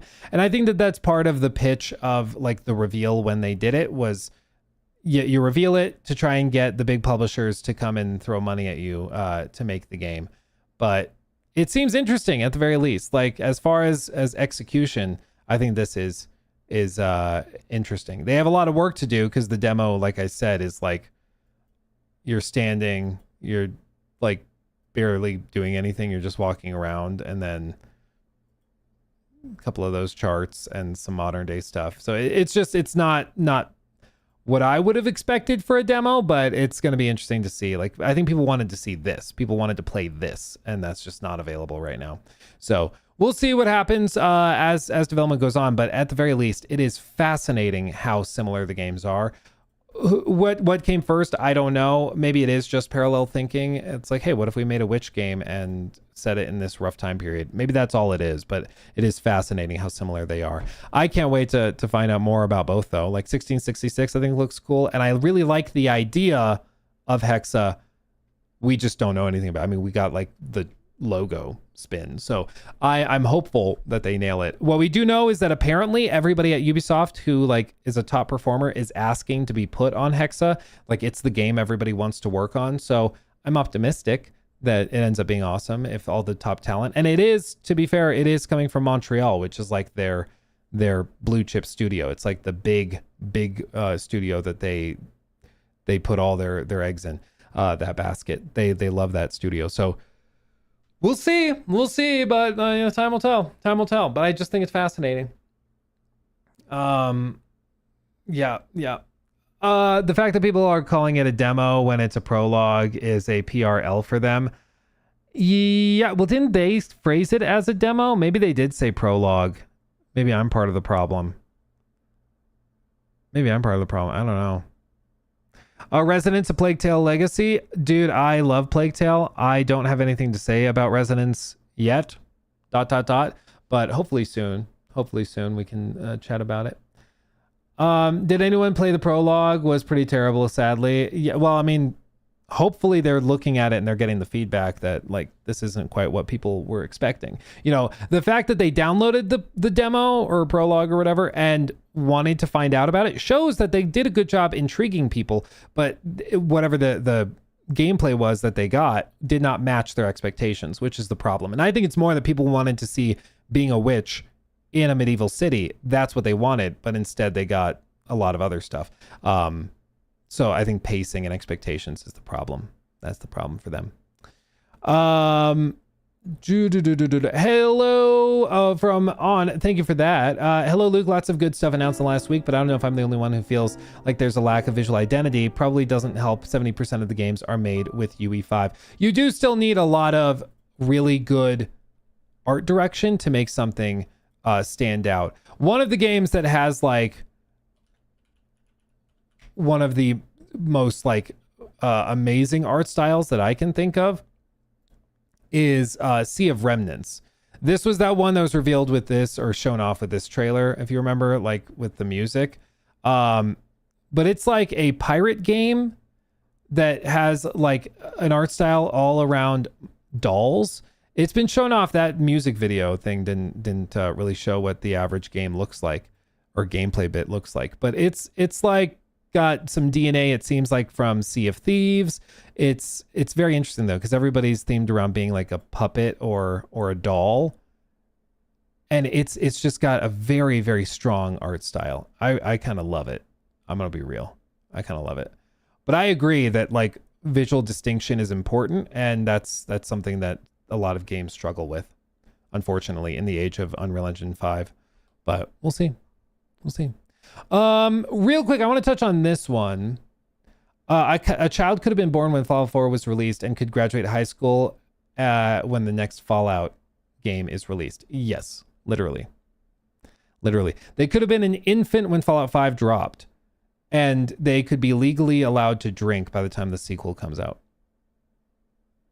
Figure that one out. Nunkin Futz, thank you for the member or for the sub, my friend. Appreciate you. Thank you. This has been in development. It's 1666. Has been in development for a long ass time. The guy was laid off, started a new studio to produce this, that got acquired by Ubi and laid off again, then had to sue Ubi to get his IP back. I think this was in an article somewhere, or possibly a YouTube documentary. I got this from I think. Thank you, Loxy, for that description. I will go and I'll dig into it. Because if that is the story, I mean, that is fascinating. Because it does make you wonder, like, okay, so if he brought this IP there and then got laid off and then sued to get the IP and then he got it, why is Hexa so similar to it? You know, it's very interesting. I'm sure there's lots of drama. I'll dig into it. I'll try to figure something out. C Sarcastico, thank you for the bits. Hello, handsome. Hope you're having a great day. I hope you're having a wonderful day, my friend. Much love. Wow a bear. Maybe. Thank you for the sub with Prime, my friend. The Major, thank you for the sub with Prime. Don't abandon us for a week again. I will try my best. I will try my best. And then Desrex, thank you for the sub as well. Revengerous, thank you for the sub over on Twitch. And Loxy for 6 months. Thank you for the 21-month re-up. That's amazing. And then Ozzy, thank you for the sub over on Twitch as well. Thank you, everybody. Much love, much love. Thank you. That gets 2 booms. Boom, boom. Boom, boom. Hold on. I have to look it up.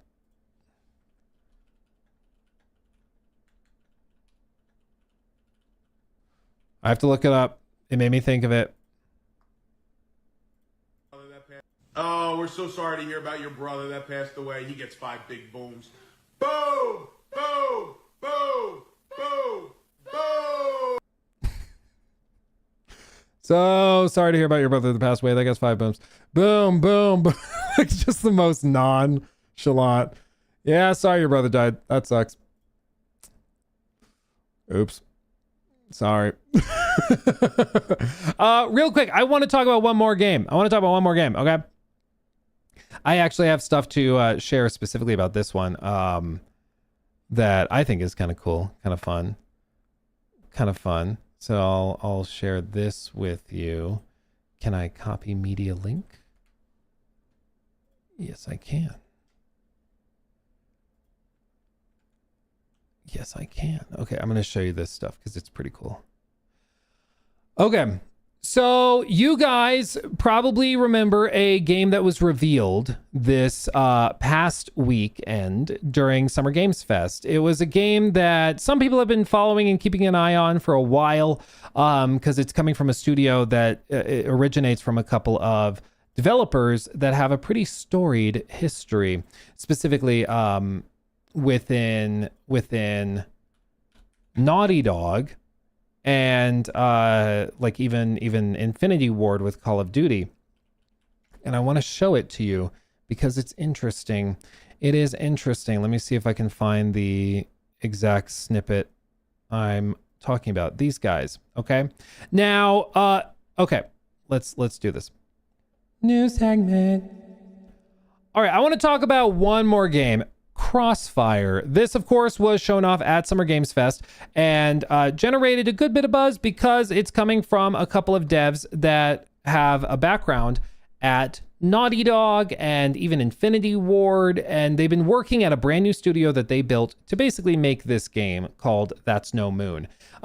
It's one of those things that like people who are hardcore following developers and following up and coming studios, they've been keeping an eye on this studio for a while because nobody knew what they were doing. This game leaked in early development a couple of years back and people were wondering what it was. But now we've actually seen the reveal and I want to talk about it a little bit because this is one of those games, I'm just gonna be real, that like looks too good to be true, you know? Like for one, they've got really good motion capture and like facial animations and all this stuff. But specifically when they show gameplay, it starts looking like, I don't know. I've seen a lot of fake trailers that look like this, right? Where you see them carefully moving around boulders and it's usually the little touches. It's like there's a boulder here. They put their hand carefully and pivot around and it's because it's a cutscene, but in gameplay, it doesn't work that way because typically in a cover-based shooter, things are just like rectangles, you know? It's just like, oh, there's a box.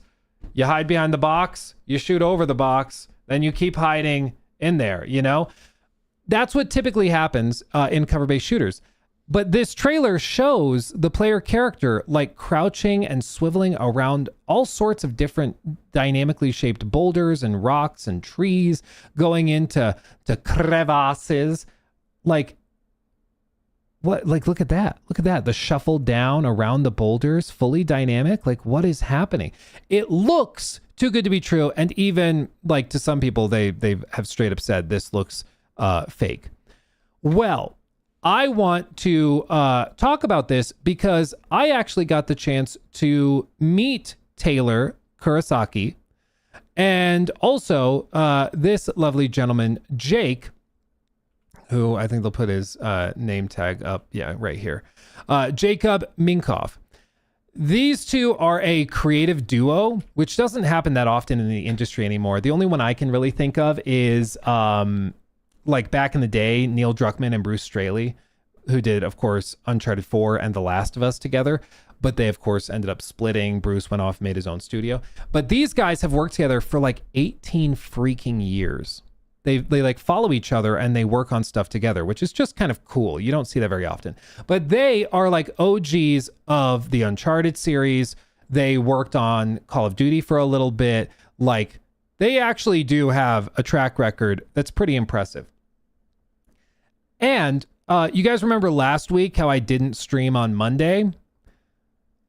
It's because they invited me to see the game behind closed doors before they showed it at SGF. So I hopped on a plane at 5 a.m., hopped off the plane at LAX. I was not wearing a cardigan. I did have a dream, though. And I went to the studio, saw the game for like 2.5 hours, and met them, interviewed them. And then I hopped back on a plane and flew back in the same day. It was cool. Tiring, but it was cool. And they were lovely. They were very, very kind.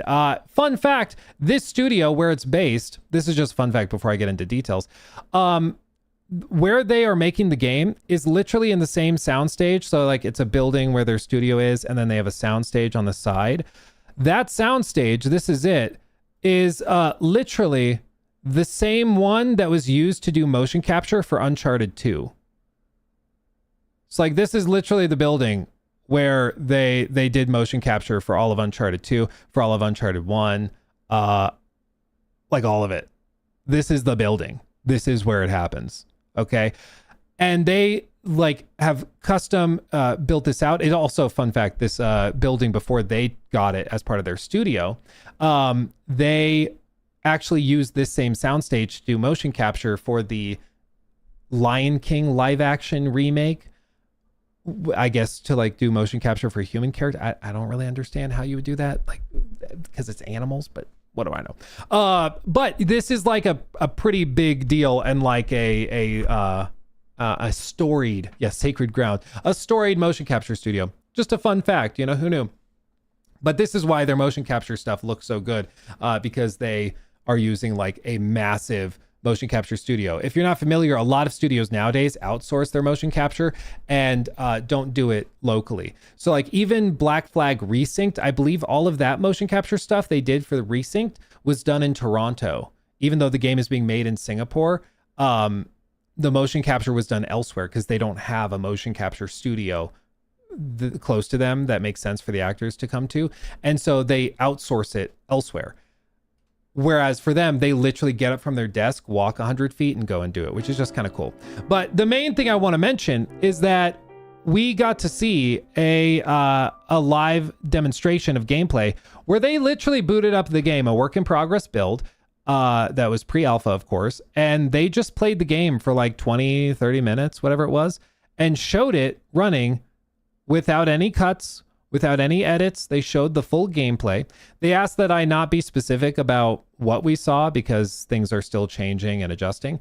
But the main reason they showed it to us was to like demonstrate that when we see these snippets of like the crawling over rocks and boulders and stuff, the stuff that looks kind of like fake gameplay, I can tell you that it's real. Like that is actually what the game looks like.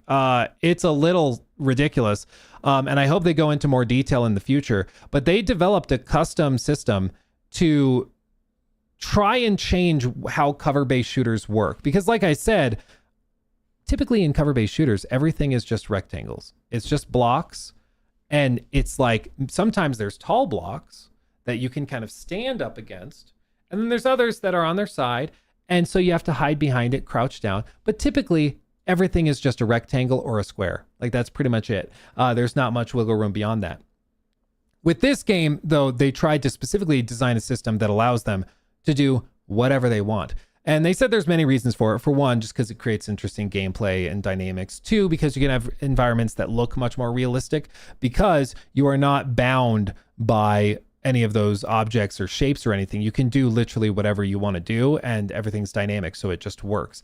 Beyond that, they were describing how they really hated in games how you'll get to like a boss arena, and I mean we've all seen this, where you get to an arena and you're like, oh, a boss fight's about to happen, or oh, we're about to fight. Because you can tell there's the cover laid out, the the arena is a big rectangle, and you just know there's a fight about to happen. You know, it's a meme. Looks like a boss arena to me. And it kind of kills the big narrative beat or moment when the boss fight starts or when the encounter starts, which the player character doesn't know about, but you know it because you recognize a combat arena. For this, that's not a problem anymore because everything is actually totally dynamic. This could be any setup. This could be filler in the background like other games. You know, you just walk across the bridge and this would just be filler. You wouldn't even think of this as a play space. But because of how it's built out, they can have fully dynamic environments, and the crouching and cover and stuff just works. So this area, this can be a combat encounter, even though it's literally just a mountainside. But you can have like really tight movement and cover-based systems and flanking and all sorts of stuff with it. I will also say, based on the gameplay snippet that I saw, they have built this from the ground up with like intelligent AI at the center of it, which is really refreshing. So they have, and they are balancing the game around enemies that work together and flank you. So they will literally have like an enemy stand here and just spray at you behind this boulder while their buddies flank around to the edge and try to get an angle on you. And they're constantly like able to communicate with each other and flank you. It like actually feels like an innovation in the cover-based genre, which is legitimately really cool. What game is this? It's the one called Crossfire. It's technically an IP that's existed for a while. It's really popular, especially in like Eastern markets, but they were very clear. This is a single player narrative cinematic game. This is not a multiplayer game. This is not a looter shooter. This is not live service. This is a linear cinematic story-based game. It just happens to have really like wild cover-based systems. Luke said AI, cancel him. Yeah. So I am very interested in this. Don't sleep on this. Like, again, these guys know what they're doing, and they've had their names attached to some of my favorite games ever. Especially like when we look at Uncharted, they know what they're doing, and they are trying very hard to do something very different. But inevitably, like when you have something that's different that people haven't really seen before, like this fully dynamic cover, it doesn't, like, your brain doesn't know what to do with it because we haven't seen something like this. So it looks fake, right? It looks fake. But I can tell you, having seen it running in real time, and it was actually Jacob playing it. He's also just a super kind guy, very welcoming and warm. They both are. They're lovely.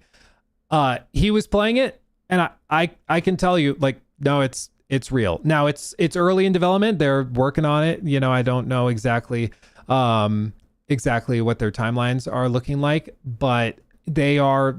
It's real. It's real. They actually have it. So there you go. I wanted to of course, like, check it out because I was interested in the studio to begin with. This, like, to be very clear, this was not sponsored. I don't have to talk about this. They just wanted to share it and see what I thought, and they were hoping, of course, I would be impressed by it and like what I saw. But if I hated everything I saw, I'm free to say I hated everything I saw. They just like shared the info with me. But I wanted to talk about it here on stream because it legitimately was impressive, and I saw people talking about it saying, "Oh, it looks like a fake trailer. It looks too good to be true. I don't know how this would even work." But I can tell you that this is in fact real, and that is actual gameplay. It's a little insane. So there you go. He looks like Jamie from Mythbusters. He needs the beret. You need the beret.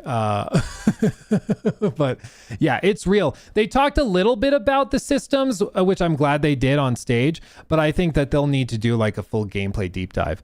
Guys, call me. I'm down to do it. Like this. With adaptive cover, our player character Layla dynamically adjusts her stance to react to the complex terrain and the enemy's line of sight. It fundamentally changes your relationship with the environment and becomes an active skill to master. And it actually does. It's pretty cool. So check it out. And I'm going to keep following up on it because I think it's really cool.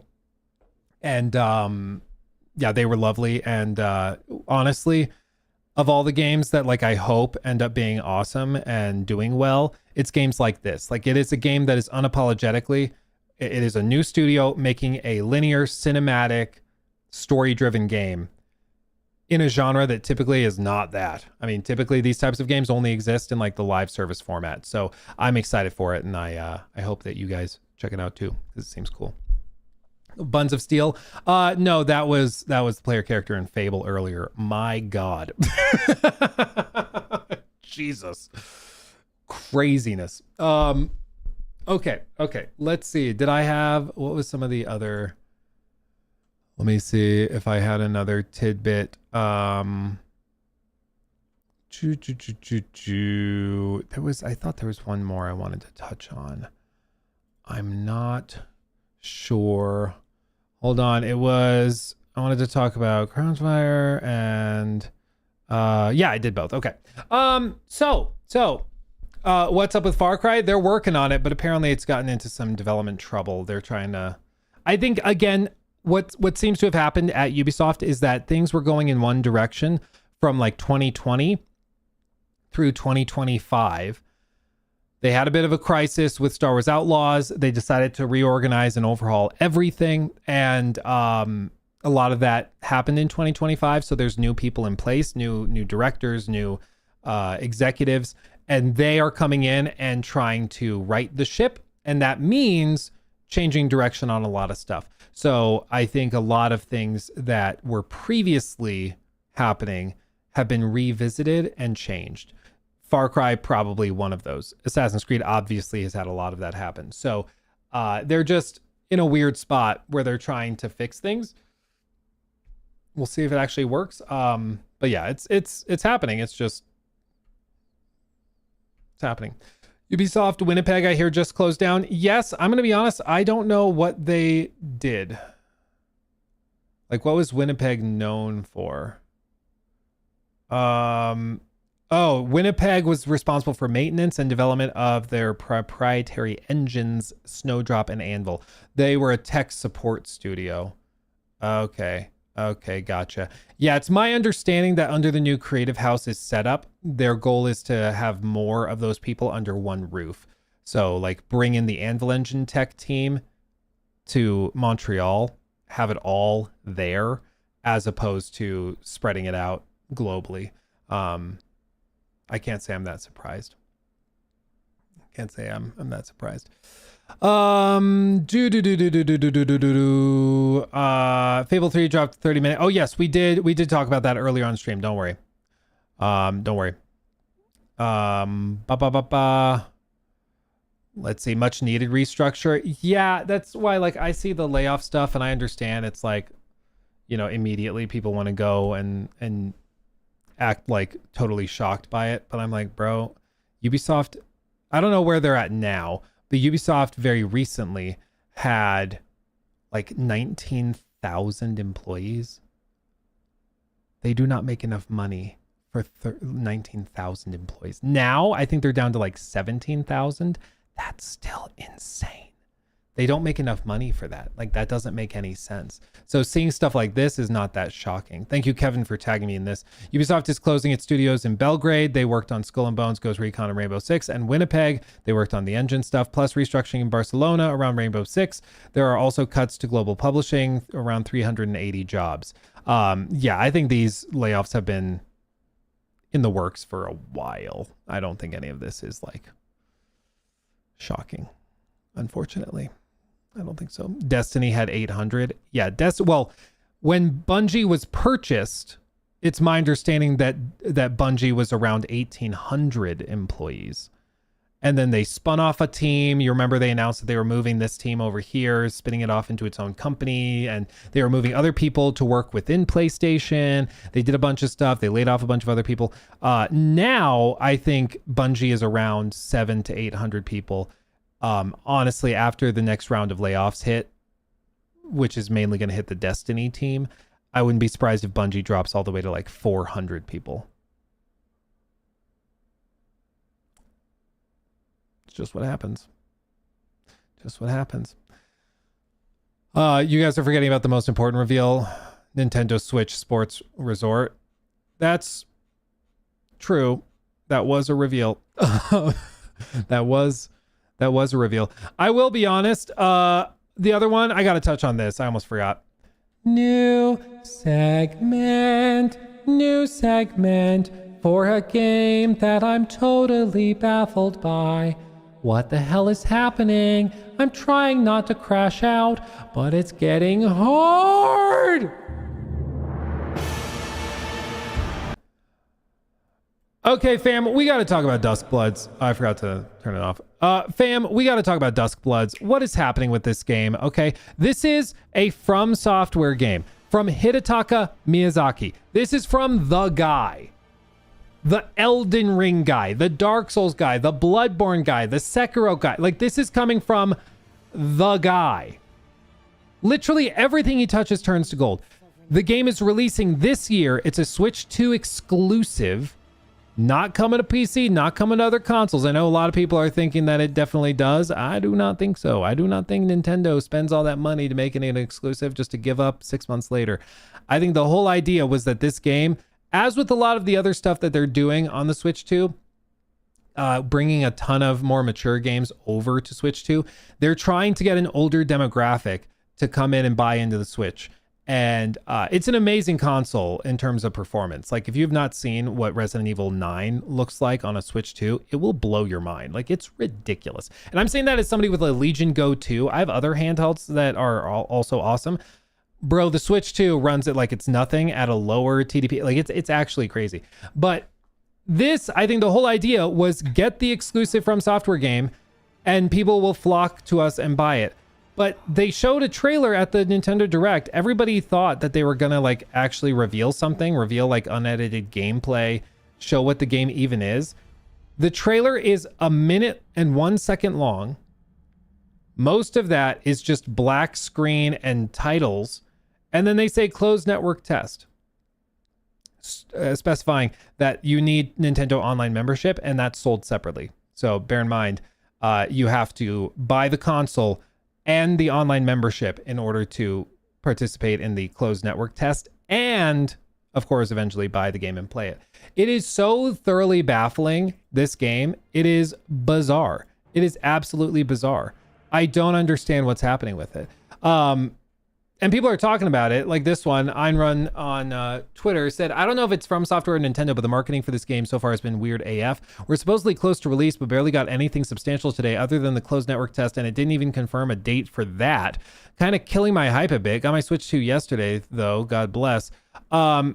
People mentioning how it's alarming there's no gameplay. That's just how From Software is really, even with Elden Ring, their biggest game ever. It got announced, we got nothing for 2 years. They finally showed gameplay, released like 2 other trailers, and it was out. They really don't show anything that much ever, and honestly, I kind of love it. It's all Nintendo because the FSW, From Software, work with BN.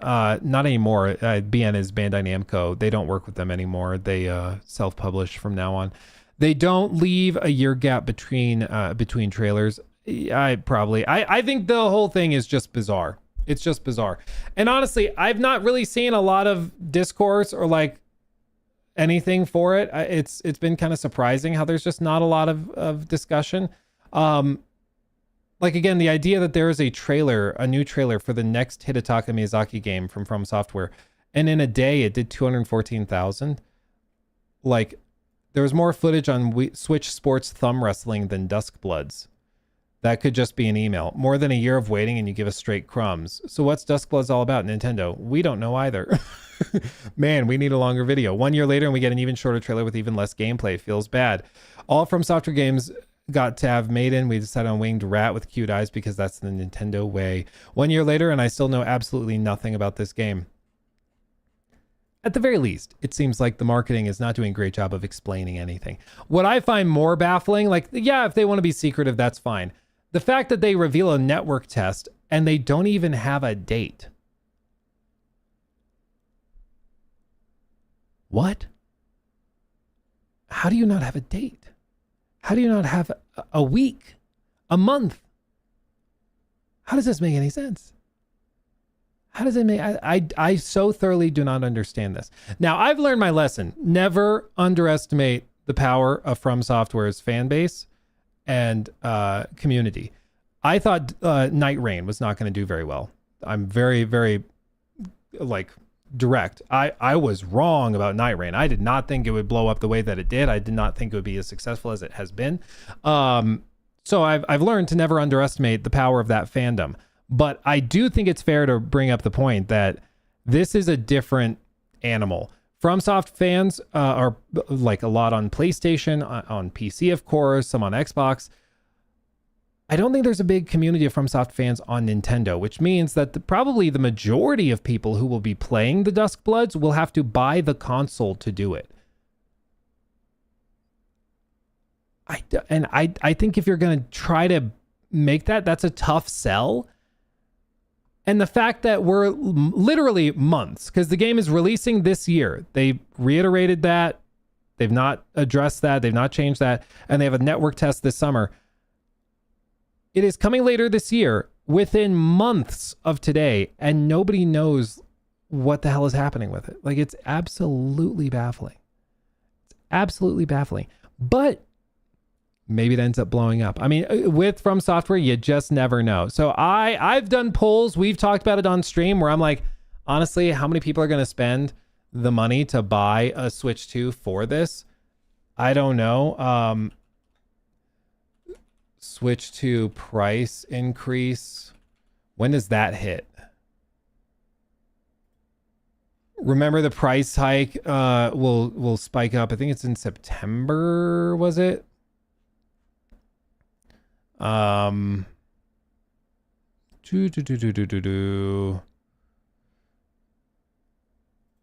Where is it?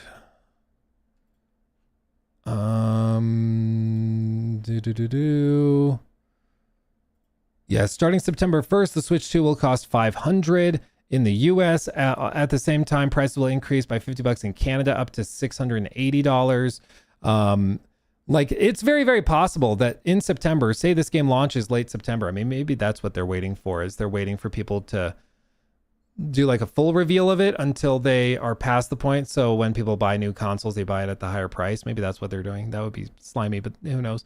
But that's like $500 for the console. Let's be real, probably $80 for the game. You got to sign up for an annual membership of the online. You're probably buying a Pro controller too, because who wants to play a FromSoft game with Joy-Cons? Like, you're in the realm of spending like $600-700 to get into this. Like, man, I know people love FromSoft, but like, do you love a FromSoft multiplayer online only game that much? I genuinely don't know, especially with how vague the marketing's been. I just genuinely don't know. But I've also learned to never underestimate FromSoft. So maybe it works. I don't know, man. I really don't, but we'll see. What I do know is that it was bizarre that they were there and only had a minute trailer. I mean, I think they knew they had to be at the Nintendo event. It's like one of the biggest games launching this year. And so they had to have something, and like, that's all they had. I'm kind of shocked by it, but what are you going to do? What are you going to do? We're going to find out more. I'm curious. I'm interested. I just don't know.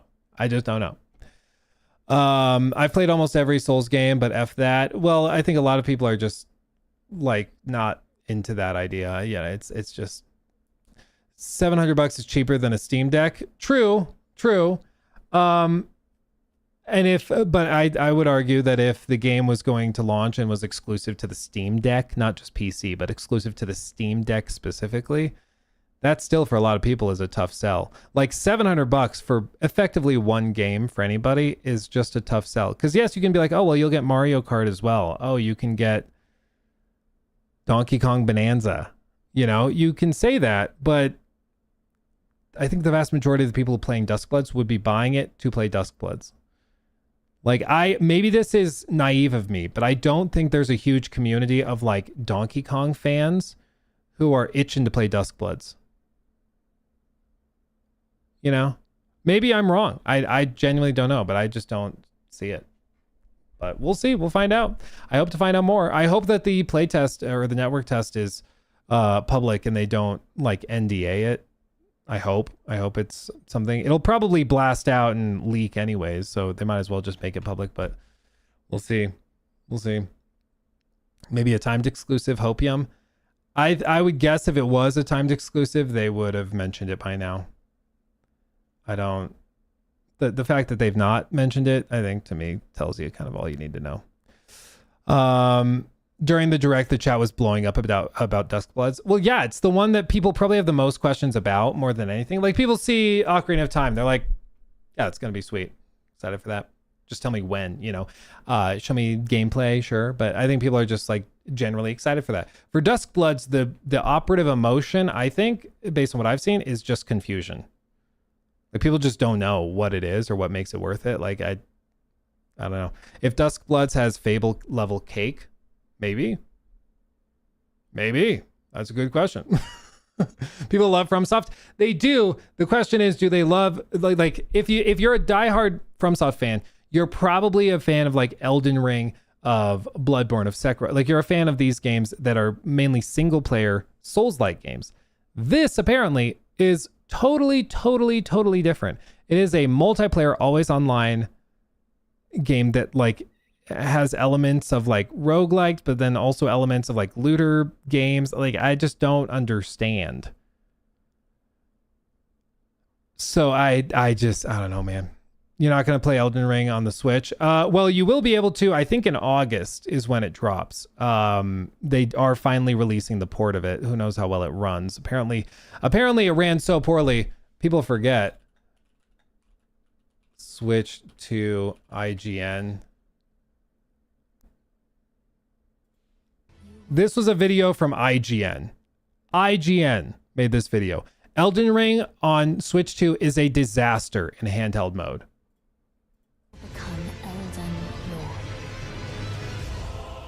Lord. May you take the throne. I have just got out of playing Elden Ring Tarnished Edition on the Switch 2, and I have some bad news for those of you hoping for good performance in handheld mode, because the performance is not good. This world. They didn't let them film anything for obvious reasons, but this was so poorly received that they basically indefinitely delayed the Elden Ring port on Switch 2. And then just like a week ago, they quietly announced that it's going to launch in, I believe, in August. On the Switch 2, and where the problems arose. Because the queue behind me is all for Hollow Knight Silksong. No one is actually playing Elden Ring 2 Tarnished Edition on the Switch yet. So we had to start from the very beginning, going through the menus, creating a character. I picked the warrior with the two swords. Iron tutorial bosses, everything started to chug really badly. Spinning the camera around from left to right really showed the frame rate drops. Standing still, it was fine. The pixel count looked great. Good thing you don't have to move the camera or move at all in Elden Ring. Actually looks really detailed and really good on the small Switch 2 screen. I gave the game a pause, went into the menus to see if there was a graphics or performance mode that I can choose from. There wasn't. It seemed to be just one standard mode with HDR switched on. So the whole game was in HDR. Again, looks lovely lighting wise. It was just any type of camera movement, it began to chug. And this, you know. Yeah, that's not great. That's not great. So I hope that the port, now that it's been delayed basically a year, they fixed it. That's my hope. It's my desire, dare I say. But they need to be transparent about it. But the reason why I bring this up right now is that they're using the same engine. So they have their engine that they use to build all these games together. If they were having that much trouble porting Elden Ring over to the Switch 2, like I'm curious about like this big online game, you know. I'm really curious about that. That would worry me.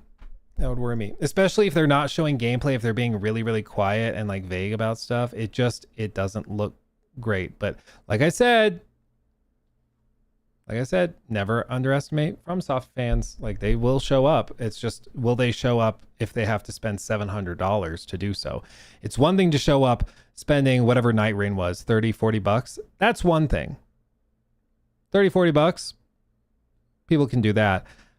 asking them to show up and spend 700 or 600, like that's rough. That's a tough sell. So it's going to be fascinating to see. It's the one that I'm most, like, people ask all the time, what are you most excited about? What are you most curious about?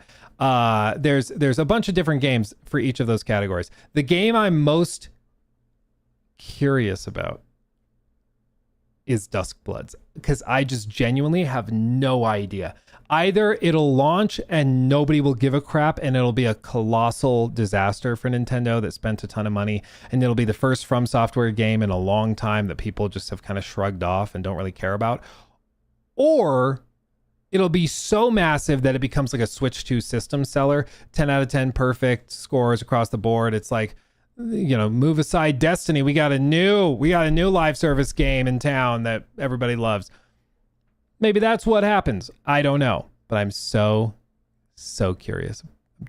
I want to know. Delay incoming. That actually would not surprise me if they delayed it, but time will tell. Speaking of time, we are at time, my friends. We are at time. I'm going to call it there. Prime Elite, thank you for the sub, my friend. Thank you for that over on Twitch. I will be back rocking and rolling and streaming, I believe, on Friday is the plan. We'll get back into our regularly scheduled programming for the next week. We have a good number of things to go through. Make sure to subscribe, ring the bell, because we have a lot of clips and videos going up on all of our channels. Luke Stevens Live, Luke Stevens Clips, and the main channel, Luke Stevens. So make sure to subscribe and ring the bells for all of those, okay? It's good to be back. I love you all dearly and desperately. Thank you for making my dreams a reality every single day. Again, getting to do this for a living is insane, and I owe it to you guys. Never, ever think I take it for granted. I truly don't. And neither does the team. You know, the whole Stevens Entertainment crew that makes these videos and clips and highlights and TikToks and everything possible. We all appreciate you guys, truly. Okay? Much love. I will see you guys soon. Stay safe. Until then, much love. Hugs and kisses. Bye-bye.